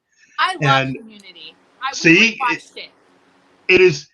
That is a show. Omens that my day. See, that is a show where it is really a geek and or nerds version of how real people are. Right. Versus Big Bang Theory, which is a group of writers who have all different types of backgrounds, not all of it nerdy, who had to go find nerds so they could base things off of to write the kind of comedy that is kind of, and I don't mean this in a bad way, but the comedy beats that they have, the rhythm that you establish is almost pretty much the same for a lot of the shows they have, whether it's 2.5 Men or even Mom. It's the same people, the same writers. And again, I don't mean that as in any sort of derogatory way. Formula. They use it works, and it works for them. Yeah. But for a show like Community, it's different, because without Community, you wouldn't have had the Russo brothers. Right. And you wouldn't have a show like Rick and Morty. And you wouldn't have the kind of humor that you have on even shows like Harley Quinn. Yeah. All of those shows have that in common, where there's a lot of nerdy, geeky references that is a part of the story. And even certain comic books that seem to also play on that. Like I have the Planetary Omnibus, which was the comic by Warren Ellis and drawn by the incredible John Cassidy. And that entire story is predicated on, if you know anything about geek or nerd stuff that has occurred over the last, throughout all of the 20th century and into the early 21st century, Planetary is a book for you because it makes references to a lot of things. I mean, a lot of things. It's a Wildstorm book, which means it's DC. But they managed to get away, kind of like with The Boys, gets away with how they combine Marvel and DC and a little something extra into what they do. Well, Planetary is a story that covers stuff like there's a Doc Savage type character, because they can't use Doc Savage because they don't have the legal right. Wink, wink. There's a Fantastic Four group of characters. Wink, wink. There's, and you run into all of that stuff as part of this larger story that's kind of like if you took the history of just comics and geek entertainment, Right. and you combined it into a format and story told almost like the X-Files. Mm-hmm. And then you put a twist in there as if you're trying to basically track down exactly how everything works, Right. how the entire world works. That's Planetary. And it is kind of paranoid, but it turns out that even the most paranoid stories that you may hear have nothing on what the world is actually like. And Planetary as an omnibus it's so worth your time if you've never read it. Now, is it for younger kids? No, but it is an adventure that once you go on it and once you begin to ask the question, who is the third man? Then you'll begin to see and go on this just incredible adventure with all these characters who are trying to solve the mystery of who is the third man. So it is. It's. I'm gonna have to read that all over again. But I mean, it's just. Don't you love it when you love something so much that when you start talking about it, it makes you want to like either rewatch it, Right, read it, or delve back into it. Like it's just like, you know what? That was really good. I need to do that. That needs to be back in my life. I love that. Well, and I actually have been doing something like that. Oh. So one of the things that I've been into is also going back and rewatching one of my sci-fi favorite classics, Stargate SG-1. Yeah. There he is. I found that on there Netflix. He is. Yeah. And man, this is so good. I knew it was so good, but man, it's so good. And so, because I know what's going to happen, because I've seen the episodes before, I can sit there and watch it while doing something else. Like, oh, here comes the good part. Oh. Right. And I just love it so much. So I'm super excited. I just went from season 1 to season 2. So you had the Apophis invasion of Earth happening and all of that. I'm like, I love this. This is so awesome. Big shout out to actor Don S. Davis. Yes. Because, again, look, let me tell you, and you could probably write about this as one of your stories, but you know he's from here, right? Right. That's true. Incredible actor. He graduated from SMS and went straight into the military. And so he was retired military in real life. And the dude is just that's a good show. Good show. I did the same thing though. That's how I got my new show. That's what I did with Babylon 5. Right. I started talking about it and talked myself into just rewatching the entire thing. Isn't that awesome? Oh, geez. Well, there's so much. It's harder to do that with Babylon 5. I mean, you can do it easier, but it's harder if you want the entire experience. There's a multitude of books that go with it and all these comics, but it is so satisfying once you get through all of that. Well, because you're into all of the episodes are so packed with so much. And then when you read the novelizations and find out how much was actually originally in those scripts that they didn't use. Right. Yeah. I think on our show, we've gotten everybody to season 3 and the introduction of Marcus. Yes. Who is my good friend, Jason Carter, because I got a chance to know him. And nice dude. That's awesome. Always good to know. It's always good to know somebody who's a Brit who can actually, pronounce your name in the way that they do. And you just go, dude, say my name again. I like the way you do that. Say it again. I would go by my real name if I knew somebody British to say my name. Just saying. There you go. That was part of the opening credits of our show for a while. Gary knew somebody in Britain who did the voiceover because I thought it was just somebody putting on an accent. And he goes, "No, he lives in Britain. He's a voiceover guy." It's like, dude, really? Is there anything else I need to know? Oh my gosh, that's cute. We actually have gone back and watched several shows. Yeah. We did the Star Treks. Like, we're on Deep Space Nine right now. Yep. Yes. I think we're on season 4, season 3 or 4 of Deep Space Nine, which the first episode I'm like, oh, okay. And then by season 2, I'm like, see, this is what like the first few episodes. I was like, I do not remember it being, not that it's bad, but I don't remember it being this overacted. See, Yeah, some of the people right. but you can see the excitement in their faces that they're on a Star Trek show. Right. Like, you can see that, like, I'm going to do this, that sort of thing. And once I got into the flow of it, it's a thing. It's so good, and so we've been watching that. This is a obscure thing.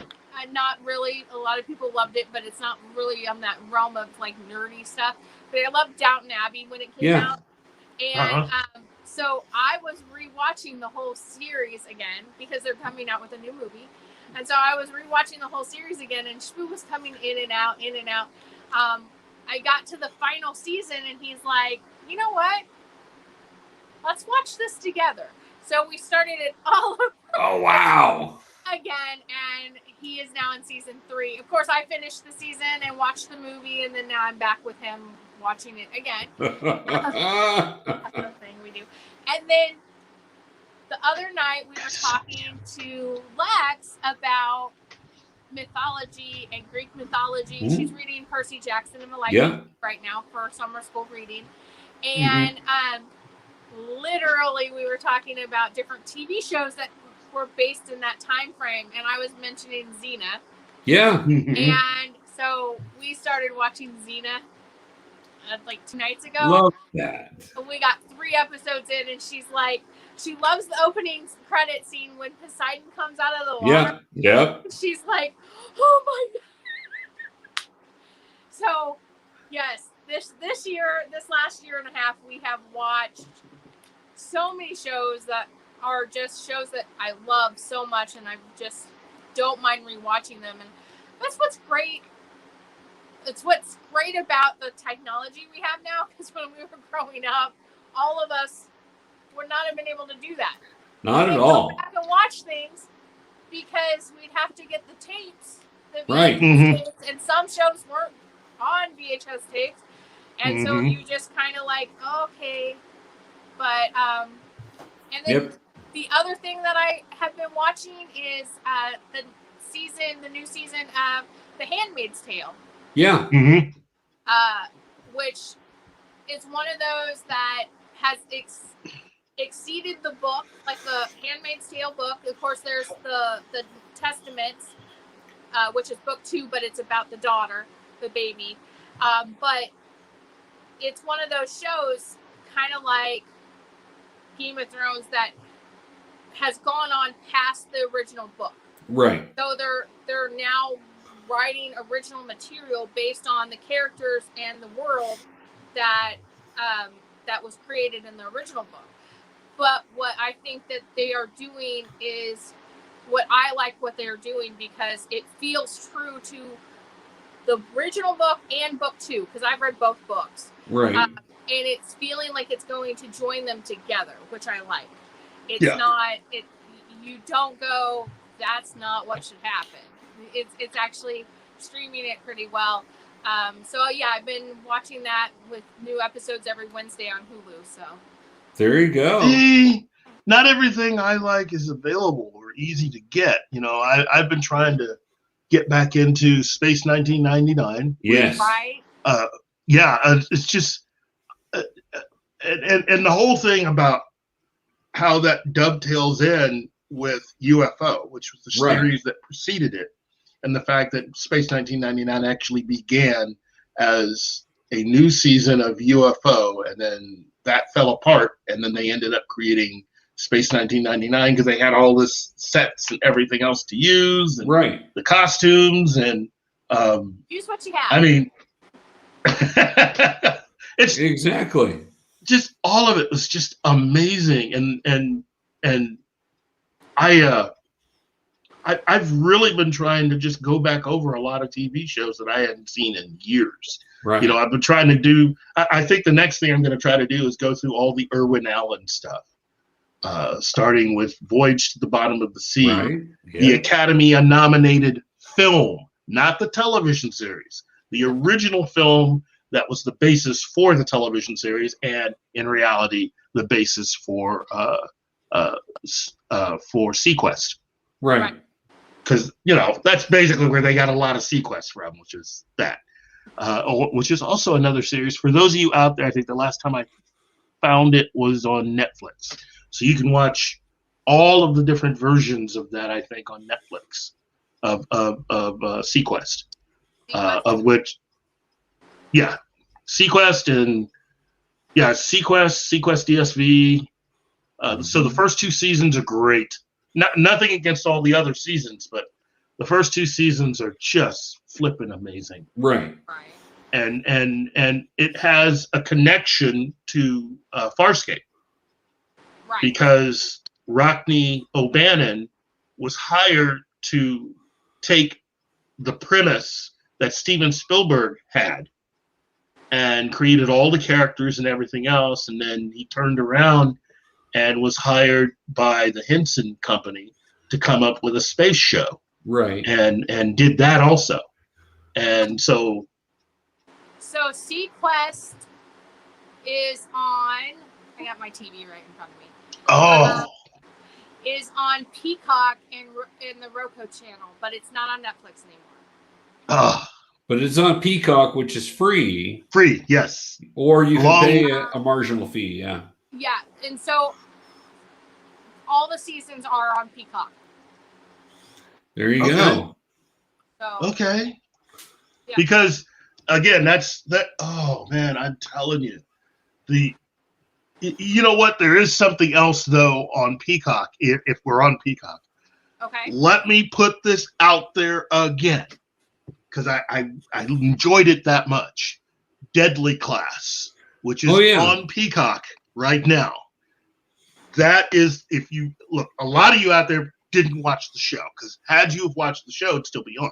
Right. But Deadly Class, there was only 1 season, and unlike a lot of other television shows based on comic books, the guy who wrote the comic book was also the showrunner for the series, and the producers, the executive producers of that show. It's my 2 favorite brothers from Cleveland. The Russo brothers. Right. And so that entire show, again, it's the ultimate 80s, late 80s television show about a group of kids who go to high school. And whereas with Buffy, it's about how horror relates to high school. Right. With Deadly Class, it's, hey, let's have a high school where we're training young people to become assassins. Right. And it works because you have all your different cliques. And unlike in real high school, when these cliques don't like you, chances are you just might wind up not here anymore. Right. You're like, gotta watch those cliques. Well, and the music, the soundtrack that they have, unlike a lot of shows that try to do 80s, and might get some things right, or certain shows or movies that say that they're set in the 80s, but have no soundtrack whatsoever. Wonder Woman 84. Yeah. I was seriously thinking that. Yeah. That was a missed opportunity. But Deadly Class, the showrunner takes the music that he was listening to back then, and he had this cast, many of whom weren't around And for them, this was like studying what the 80s was actually like. Right. He made a mixtape for all of the young actors that related to their characters of all of the popular music from that era. Yeah. No, but no, not a mixtape like what you would think where you just put on different songs you like. No. Each mixtape was focusing on a particular type of music that particular character would listen to if you were from that era. Right. So no crossing over and playing Duran Duran if a kid is listening to punk music. So stuff like that. Well, because the thing is here's a thing that is really important to me, just because I live with a musician and I lived with a musician with my son. Soundtracks can seriously make or break a movie. Yeah. Mm-hmm. Or they can make the movie-going experience or the television experience so much better. Mm-hmm. Mm-hmm. We just started watching Sweet Tooth. Yeah. We watched 3 episodes so far. And one of the things that I love about it is the choice of music that they play. Like it fits the theme of the show, and it feels like it's what they would be listening to, and it's, even though they're not, and it's just really, I really enjoyed that. Even Shpoo was like talking, and he was like, the music is really good for I'm not done with Sweet Tooth, and we were only on episode 3. We tend to watch several different things just because we have a 9-year-old in the house. Sure, right. Small attention span. And so, but we started watching it yesterday. Oh, so cute, by the way. The whole story so far it's cute, but it's scary, and it's very comic book. You can tell it's a comic book. Right. It flows like a comic book, and they're intertwining different people's stories and everything, which is really nice. But we got Lex to watch it just because the trailer had the cute little baby animal people. Right. Mm-hmm. That if your kid likes animals, and thinks babies are cute, you could probably get them to watch this comic book show. See, there you go. I've heard good things about it. It's on my list. It's so cute. So I went the other way, which is kind of interesting because I think we kind of switched roles where we often would be here, AJ. But I went the other way with a Netflix show that came out right at the same time that I ended up finishing, and that is an anime series. Yes, I'm branching on the anime. Tracy. Yep. This show is really cool, by the way. Very bloody. So if you have kids that are sensitive to that, this is not the show for them. But really interesting. It delves into some interesting mythology. There's different groups of different races that are in this. And her character is basically taken over for her father, trying to mediate between all these groups and keep the peace on Earth. And things are kind of breaking down. And so and there's some really, really interesting characters in here. And then they introduce some really minor characters that later you're like, oh my gosh, I didn't see them doing that twist with that character. So you're like, wow, okay, you're surprising me, which doesn't usually happen. But yeah, so it's a really cool anime series. I don't know if you've checked it out yet, Keith, but I think I may have come across it, but just between us and the walls, I no longer have Netflix. Right, so it's harder for me. I have to get it back because there are certain shows that I'm a fan of that I really need to conclude. I mean, we're coming upon the final season of Lost in Space, which again, if you've not seen the Netflix version of Lost in Space, watch it. Yeah. Watch that. But the show that I am really big on is Warrior Nun. Yeah.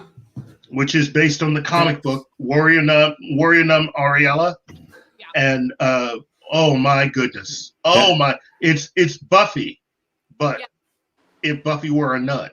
Right, and very reluctant to do what. Yeah, that show surprised me. I started watching it, and I'm like, this is weird and twisted, but I really like it. So yeah, Warrior Nun is an interesting one, and of course, I'm a huge Stranger Things fan, so I'm excited for the next season of that to come. But yeah, there's a lot of good stuff coming.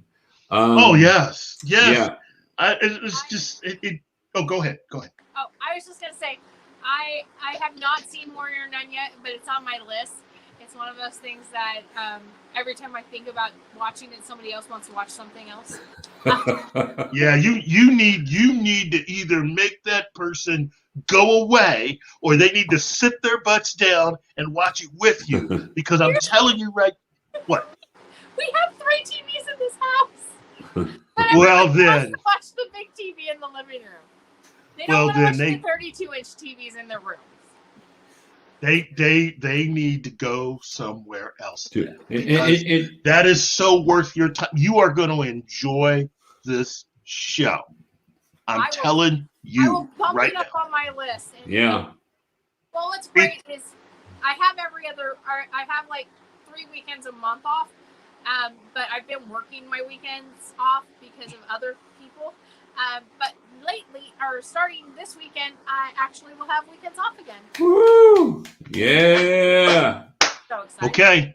Okay. Then I will get back with you when it comes to the Warrior Nun, because there's nothing like filming in and around Spain. I mean, the look of that entire country is just, it only adds to everything. And it's just a gorgeous looking show. It just looks good. And again, it's nothing but Buffy vibes. And the actress... It also has a bit of Kill Bill vibe to it. A little. But I mean, considering what the story is... No, I can definitely see the Buffy vibe. Yeah, it's there. A young lady wakes up in a morgue. Right. And she's got powers. Right. And it's just, And it turns out, oh, yeah, you've got powers. But it's also connected to this religious order, and the woman whose powers you got, well, she was a nun. Does that make you a nun? And she's got to answer all of that. I mean, it's just... Right. Yeah, no, I've got to watch that. I'll start it this weekend.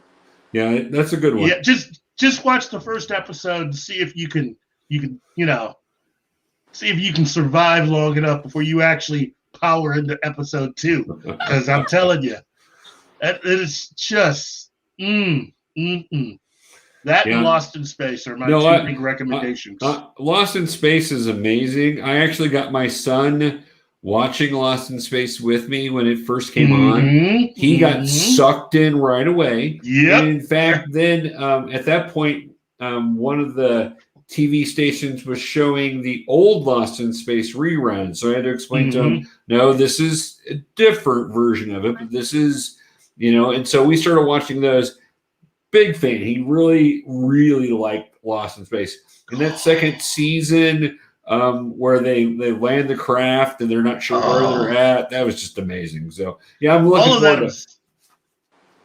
I'm just sad that they're ending the show. Yeah. And I understand why Netflix is doing it, but it still sucks because it does. I know that they're writing it in such a way as to have a a natural ending, but man, I mean, I want a robot just like that. Do you really? Because may go crazy and kill you. I don't know. So. Well, yeah, but having a crazed robot as your backup in case it goes down, I would do that. Right. No, I'm with you. It's a great show. Did you guys watch the first episode of Loki? Yes. All right, because Tom Hiddleston's on my list. You guys know right. him. Yes. He's also on Spoo's list. He I think is on a lot of couples' list. Okay, and I think he knows it. So I think he's used to it. He's just a beautiful, funny man.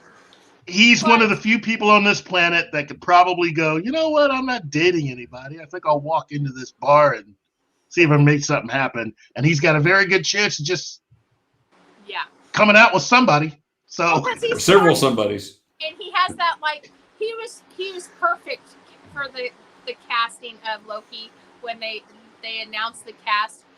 Loki's always been one of my favorites because I love the villains, but I love the villains who have like a backstory and a heart. And right. Sometimes be good, and Loki is perfect. Yeah. As an example of that, I really love the way this is going. I'm so looking forward to more episodes of it. I am actually very happy with Disney Plus, with WandaVision and oh my gosh, why my mind just went Falcon and Winter Soldier. So yeah. my mind went Sam and Bucky. That's where my mind went. I just named it that. And this one, I was scared when Disney Plus came out and they said they were going to be doing all these TV shows and stuff like that. Mm-hmm. But I'm actually very pleased with what they've done. And Loki is the one TV show that I think could potentially keep going. I don't know if it will, but it could, because it's a time traveling show. Right. So I don't know how it's going to end, but I am so looking forward to Loki going through time to try to. If you haven't seen it yet, put me on mute, because I'm going to spoil the end of this first episode. Okay. In 3, 2, 1, okay. Go for it. I'm so excited that Loki is hunting down Loki. Yes. Or a version of Loki. What such a perfect adversary for Loki. Right. And also the perfect way to get him to do it. Because if it's anybody else, he's not going to do it. But now that he knows there's another version of himself out there that's wreaking havoc and it's not him, his ego will not allow him to not do it. Well, it's the perfect solution to get Loki to do this. And I am beyond thrilled. I don't care if it's female Loki. I don't care if it's not him playing the other Loki. But I'm just beyond thrilled that we're going to get 2 Lokis, one hunting the other, and that made this show for me. And I'm so wanting, like, I hate Disney's so good. Like, Netflix drops everything. Disney, they just give us little bits and pieces every week. Yeah. Right in the 80s, and they're good about it. And I will keep my Disney Plus subscription because now I have Loki. Right. Well, I loved Owen Wilson. Owen Wilson. Owen Wilson. I said it right, and then I don't know. I questioned. I loved him in this. I loved his character in this, and I loved the whole idea that he's planting these questions in his head, and then finally he comes to his like, yeah, that I'm not just a cold-blooded killer. Well, good, because there's a version of you that is, and we're going to hunt you down. Right. And I loved when they were at the church. It's like, it's the devil. The church but it's Loki. But it's the horns for Loki. Yeah. Yeah. Well. Now the name of his character is Mobius. Right. Mobius. Yes. So Owen Wilson in the MCU having a nice therapeutic chat with Tom Hiddleston as Loki. I'm telling you, that scene was just fun. The scene in the elevator was fun too. See, and you just lied, keep talking. It's so great because Loki is so used to having, even when he doesn't having the upper hand, like in his mind, he knows he has the upper hand, even when he actually physically doesn't. And this place, because they can just manipulate time, and like when he tries to do something, nope, you're right back there. it gives him a taste of his own medicine in a way that he doesn't have any of the upper hand. Yes, he can still trick people. He can still like take keys. He's still mischievous, and he's still the god of tricks. But he does not have the upper hand in this, and he does not have any power in this. And he starts to, and you see it in his face when he starts to realize that, wait, this is not just something I can get out of. And I love that like subtlety and everything. And I was reading people on Facebook, and they were like, I cried so much, and I was like waiting for that moment to cry. And I know what it was. I know it's when he watches his mom die. Right. But I didn't cry. I did tear up a little, but I didn't cry. But it's just so witty and funny. And I'm so glad they made it funny. Right. Because I love the Falcon and Winter Soldier. It was not really funny. It was way more serious. WandaVision started out as very tongue-in-cheek, and I loved that. And it stayed funny in some ways, but it got more serious and stuff. But if you have a character like Loki, you can play him as a comedian. You can play that comic thing off, and this one was funny. I'm so looking forward to more episodes. Well, I think the coming up with the idea of the TVA is going to allow Kevin Feige and the rest of the Marvel crew to actually be able to make some changes. I personally think that this will be how they're going to explain a lot of the stuff that they have discussed for the future, like how they're going to bring back Agents of S.H.I.E.L.D. Right. Yes. And Sword. Now I think we can see that there's a reason why they're talking about Agents of S.H.I.E.L.D. returning, but not with the entire original cast. Right. Because I think they're going to be reset, I think. A lot of the stuff that they did on the show actually broke a lot of the rules of time and dimension travel. I think the TVA is going to reset all of that. Right. And that certain characters, it'll be like they were never a part of it, while other characters will be allowed to move in the direction that they would have gone in their lives had they not deviated from where they should be.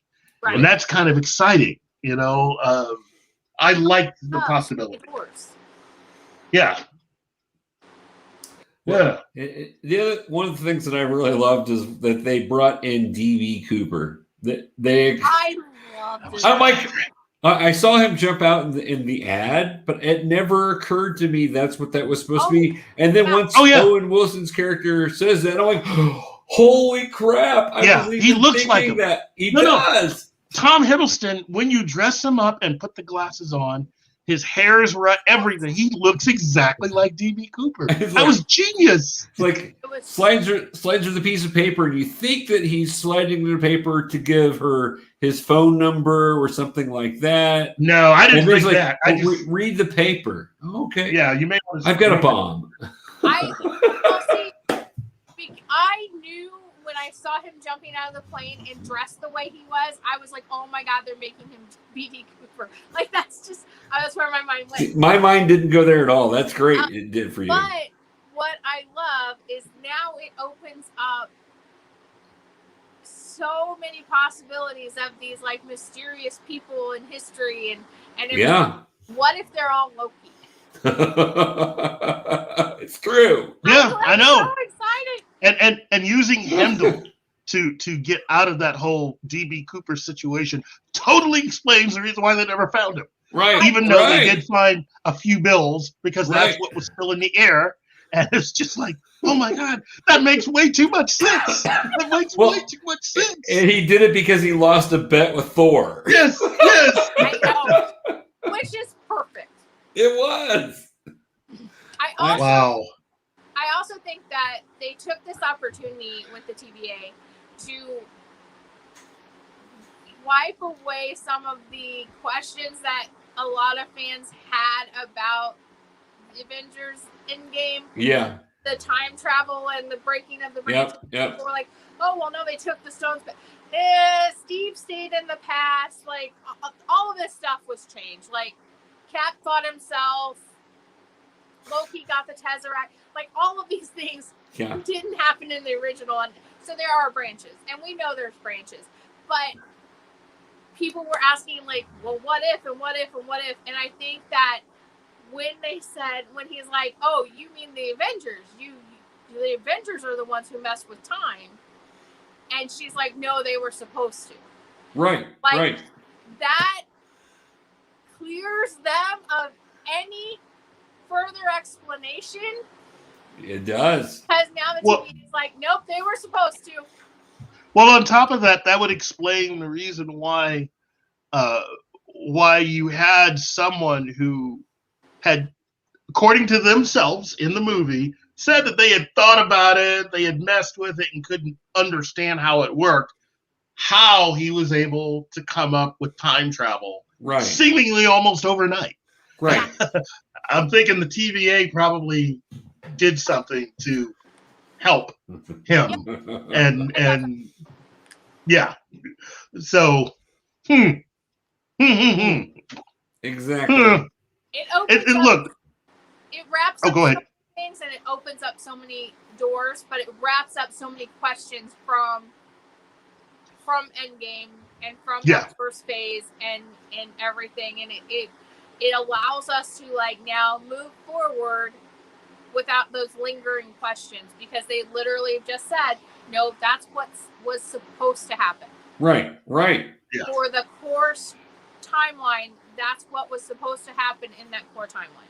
So that was, I think, a beautiful way for them to go forward without having all those lingering questions that super fans or even fans that are like inquisitive and critical like myself had.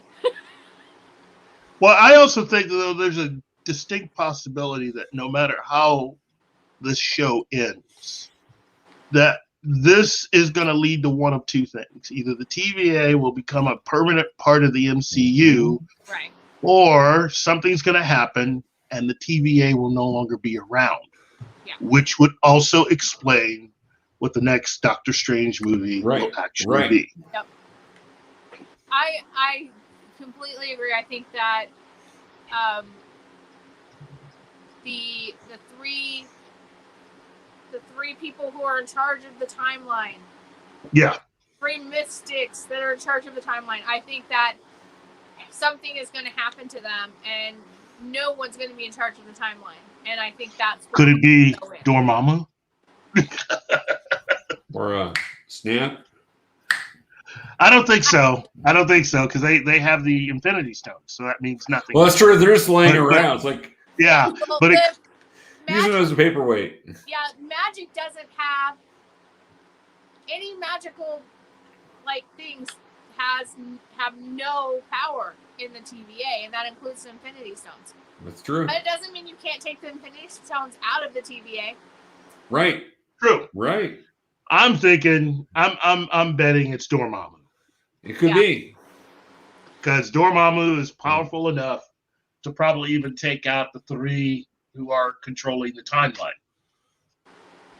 Yeah, you've got to have. I mean, here's the thing: we haven't had in the Disney Plus shows. We haven't had a big bad yet. We've had small bads. Right. We haven't had a big bad. That's true. And so Loki would be the place to put a big bad, I think. Plus, it's gonna kick off the movies coming. You know. Right. Oh, and what if? This is a nice setup for what if. Yeah. That's true. That's very true. Well, I love talking to you guys, but we're at 2 hours and 18 minutes. Yeah, I was about to say that. I gotta go to. I have a ribbon cutting and police department new building that I have to tour tomorrow morning. So. All right. Yeah, it's a thing. You know, it's a job. But you're so good at it. I'm something at it. We'll leave it at that. No, I think I'm doing a good job. Everybody keeps. You are. So I write lots of articles. That's all I can do.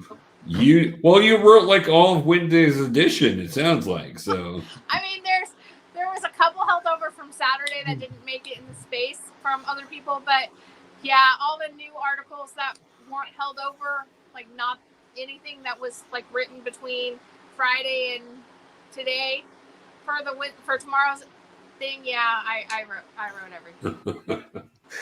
Look right at you. Because that's how awesome you are, girl. That's what I was saying about you guys. Both of you are just like that. I mean, that is the power of what you guys bring.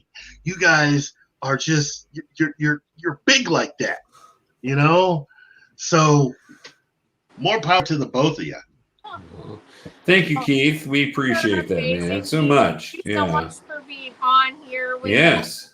We love it when you're on here. I was trying to get rid of that. That was the thing I was going to mention.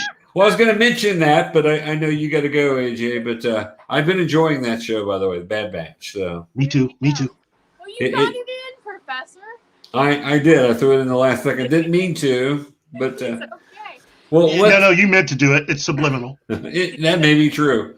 Let's thank our friends, and then let's head out because it is going on 2.5 hours, which that happens. Our 1 hour show becomes 3 hours, whatever. It's a thing. It is. We're talkative people. What can I do? And we get awesome guests like Keith on with us, and it just makes it go even more. It's right? my fault. When we talk about great things. Okay, guys. But speaking of Keith has his own show. I'm gonna throw the whole thing. Yeah, there we go. Because I always forget. Like it's the Fat Stevenson. Okay. So I'm like, I never remember the channel. But it's called Keith Chimes In, and it is on Mondays at 2 or 3 p.m. Sorry, hold on. Okay. And that is on YouTube on the Fat Steven Seagal Show. So yes, because Fat Steven is very funny. Is if he? you look, again, I will say this, and I need to say this because I've lavished praise on Gary.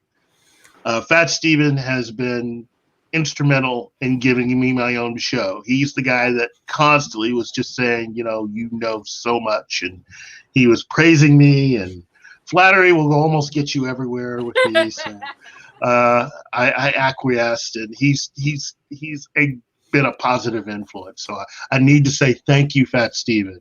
You really, really have been helpful. So that's awesome. If anybody helps out our friend Keith, we love them. So we love you, Fat Steven. Exactly. Keith is also on Pop Culture Minefield with Gary, and that is on YouTube. They have amazing shows that have amazing guests, as Keith has mentioned in this show, that Gary knows everyone. And but yes, it is more 80s PG-13. Right on. So if you have younger children that you are worried about hearing language that might not be appropriate or you feel is not appropriate, maybe put the headphones in and listen, because you will not want to miss the things that they talk about and the guests that they have, because they are amazing. And be sure to look out for Keith cracking up laughing, because it's still my favorite part of the show. Well, my most recent episode, I don't do that. I'm just in awe because we, again, as I said, Tom Cook was our big guest. Right. You can't laugh when you have somebody like Tom Cook on there. You're just like his office. I would love to spend time in his office because just the stuff he's got in there is amazing. And again, anybody that could work on a show like Super Friends and then turn around and work on He-Man and the Masters of the Universe and Brave Star and I mean, this guy worked for almost every major company except Warner Brothers. So in animation. If you watched a cartoon in the 80s, or a few of them, you probably have. You definitely have seen his work. So that's an amazing thing. And those are the type of guests that Keith and Gary have on Pop Culture Minefield. The quality that they have and just the knowledge that they bring. They're a fountain of knowledge in everything in geekdom and nerddom combined, pop culture and art and and everything. And so be sure to go check them out. When you guys go to these things, give them a like, subscribe, share, comment. We all like to know that what you guys think of what we're doing. Plus, if you subscribe, it helps bring it up so more people can see it. If you like, it brings it up so more people can see it. So you're just sharing the geeky world with your friends doing that. So that's right. Be sure to do that to all of our friends. We also have the OzPod girls. Now they do lives on Thursday nights. They didn't do it this time because Amber had an event that she was going to. But I think they're going to try to do it on a regular basis. And they're just super cute, super fun. If They you want are. Two Love you guys. adorable, geeky girls talk about all kinds of fun things, go check them out. And they're on Facebook. OzPod Gals. Love those guys. So cute. And they're part of the OzCon community as well. And that's a con that's in West Plains, Missouri. So, yeah, check them out. They're super cute. They have all kinds of fun things planned, I know. And I just am in awe of them just because, you meet those people who are just adorable. Like, you just think, oh, my God, they're freaking adorable. Professor. Nope. But those two are, Brianna and Amber, are so cute. And they're knowledgeable, and they are very geeky girls, which Yes, I they love. are. All about the geeky girls. Go check them They are out. so sweet. They're like living candy. I True. know. So it's like it gives you a toothache being around them. It's so true. You guys got that. That's cute. Then we have our Nerd Informant friends. Nerd Informants on YouTube, Facebook, Twitter, all kinds of stuff. They even have the Nerd Informants Beyond Facebook page where anybody can post anything they want as long as it's geeky and nerdy. And sometimes, even if it's not, you can ask questions, you can post trailers. If you do something like we do and you want to share it with more people, you can post it on that page. They are great guys. They are great guys. That's Tim Church and Josh Grisham, and they're amazing.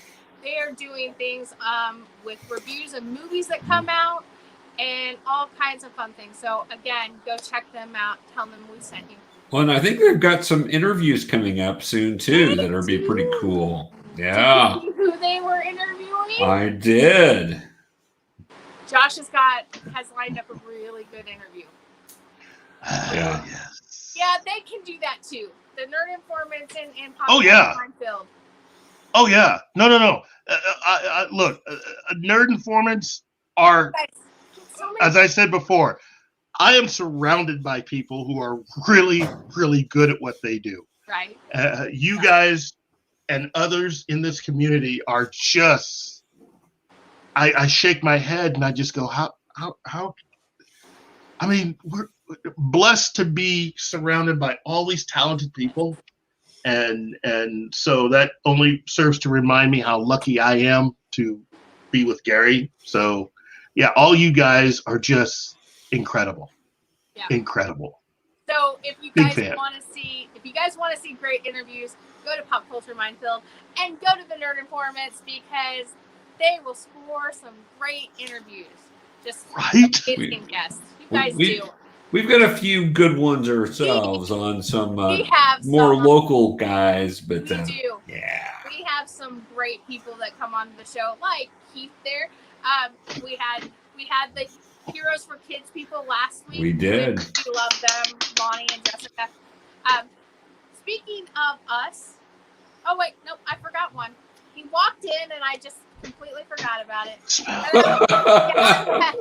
The Scallywag himself over at Scallywag Productions on YouTube. He's also on Instagram and Facebook and Twitter. He does a collectible of the day, which he's still doing. Videos have been paused for health reasons at the moment, but we're hoping to get back to doing those. But go and check out all the older videos he has. He has some great videos, and for years he's been doing this. So yes, he has. And then there's us, GeekyKOOL.com. What do you say? The one-stop shop for all things nerd. The one-stop shop for all things nerd. That's what the Scallywag says. But be sure to check us out. We have our own website. If you want to contribute, let us know. But we're on YouTube as well. That's where you're probably watching this, either that or on Facebook. Give us a like, give us a subscribe, and share the love. Please do. And thank you, Keith, for joining us. Thank you, Ace, for an awesome show, as always, because you always bring it. And I bring something. oh, you always bring it, girl. So she does, doesn't she? I know, right? I'm just in awe. I get to work with her. So, so anyway, until next week, guys, stay geeky, and we'll talk to you later. Bye, guys. Hi, Keith.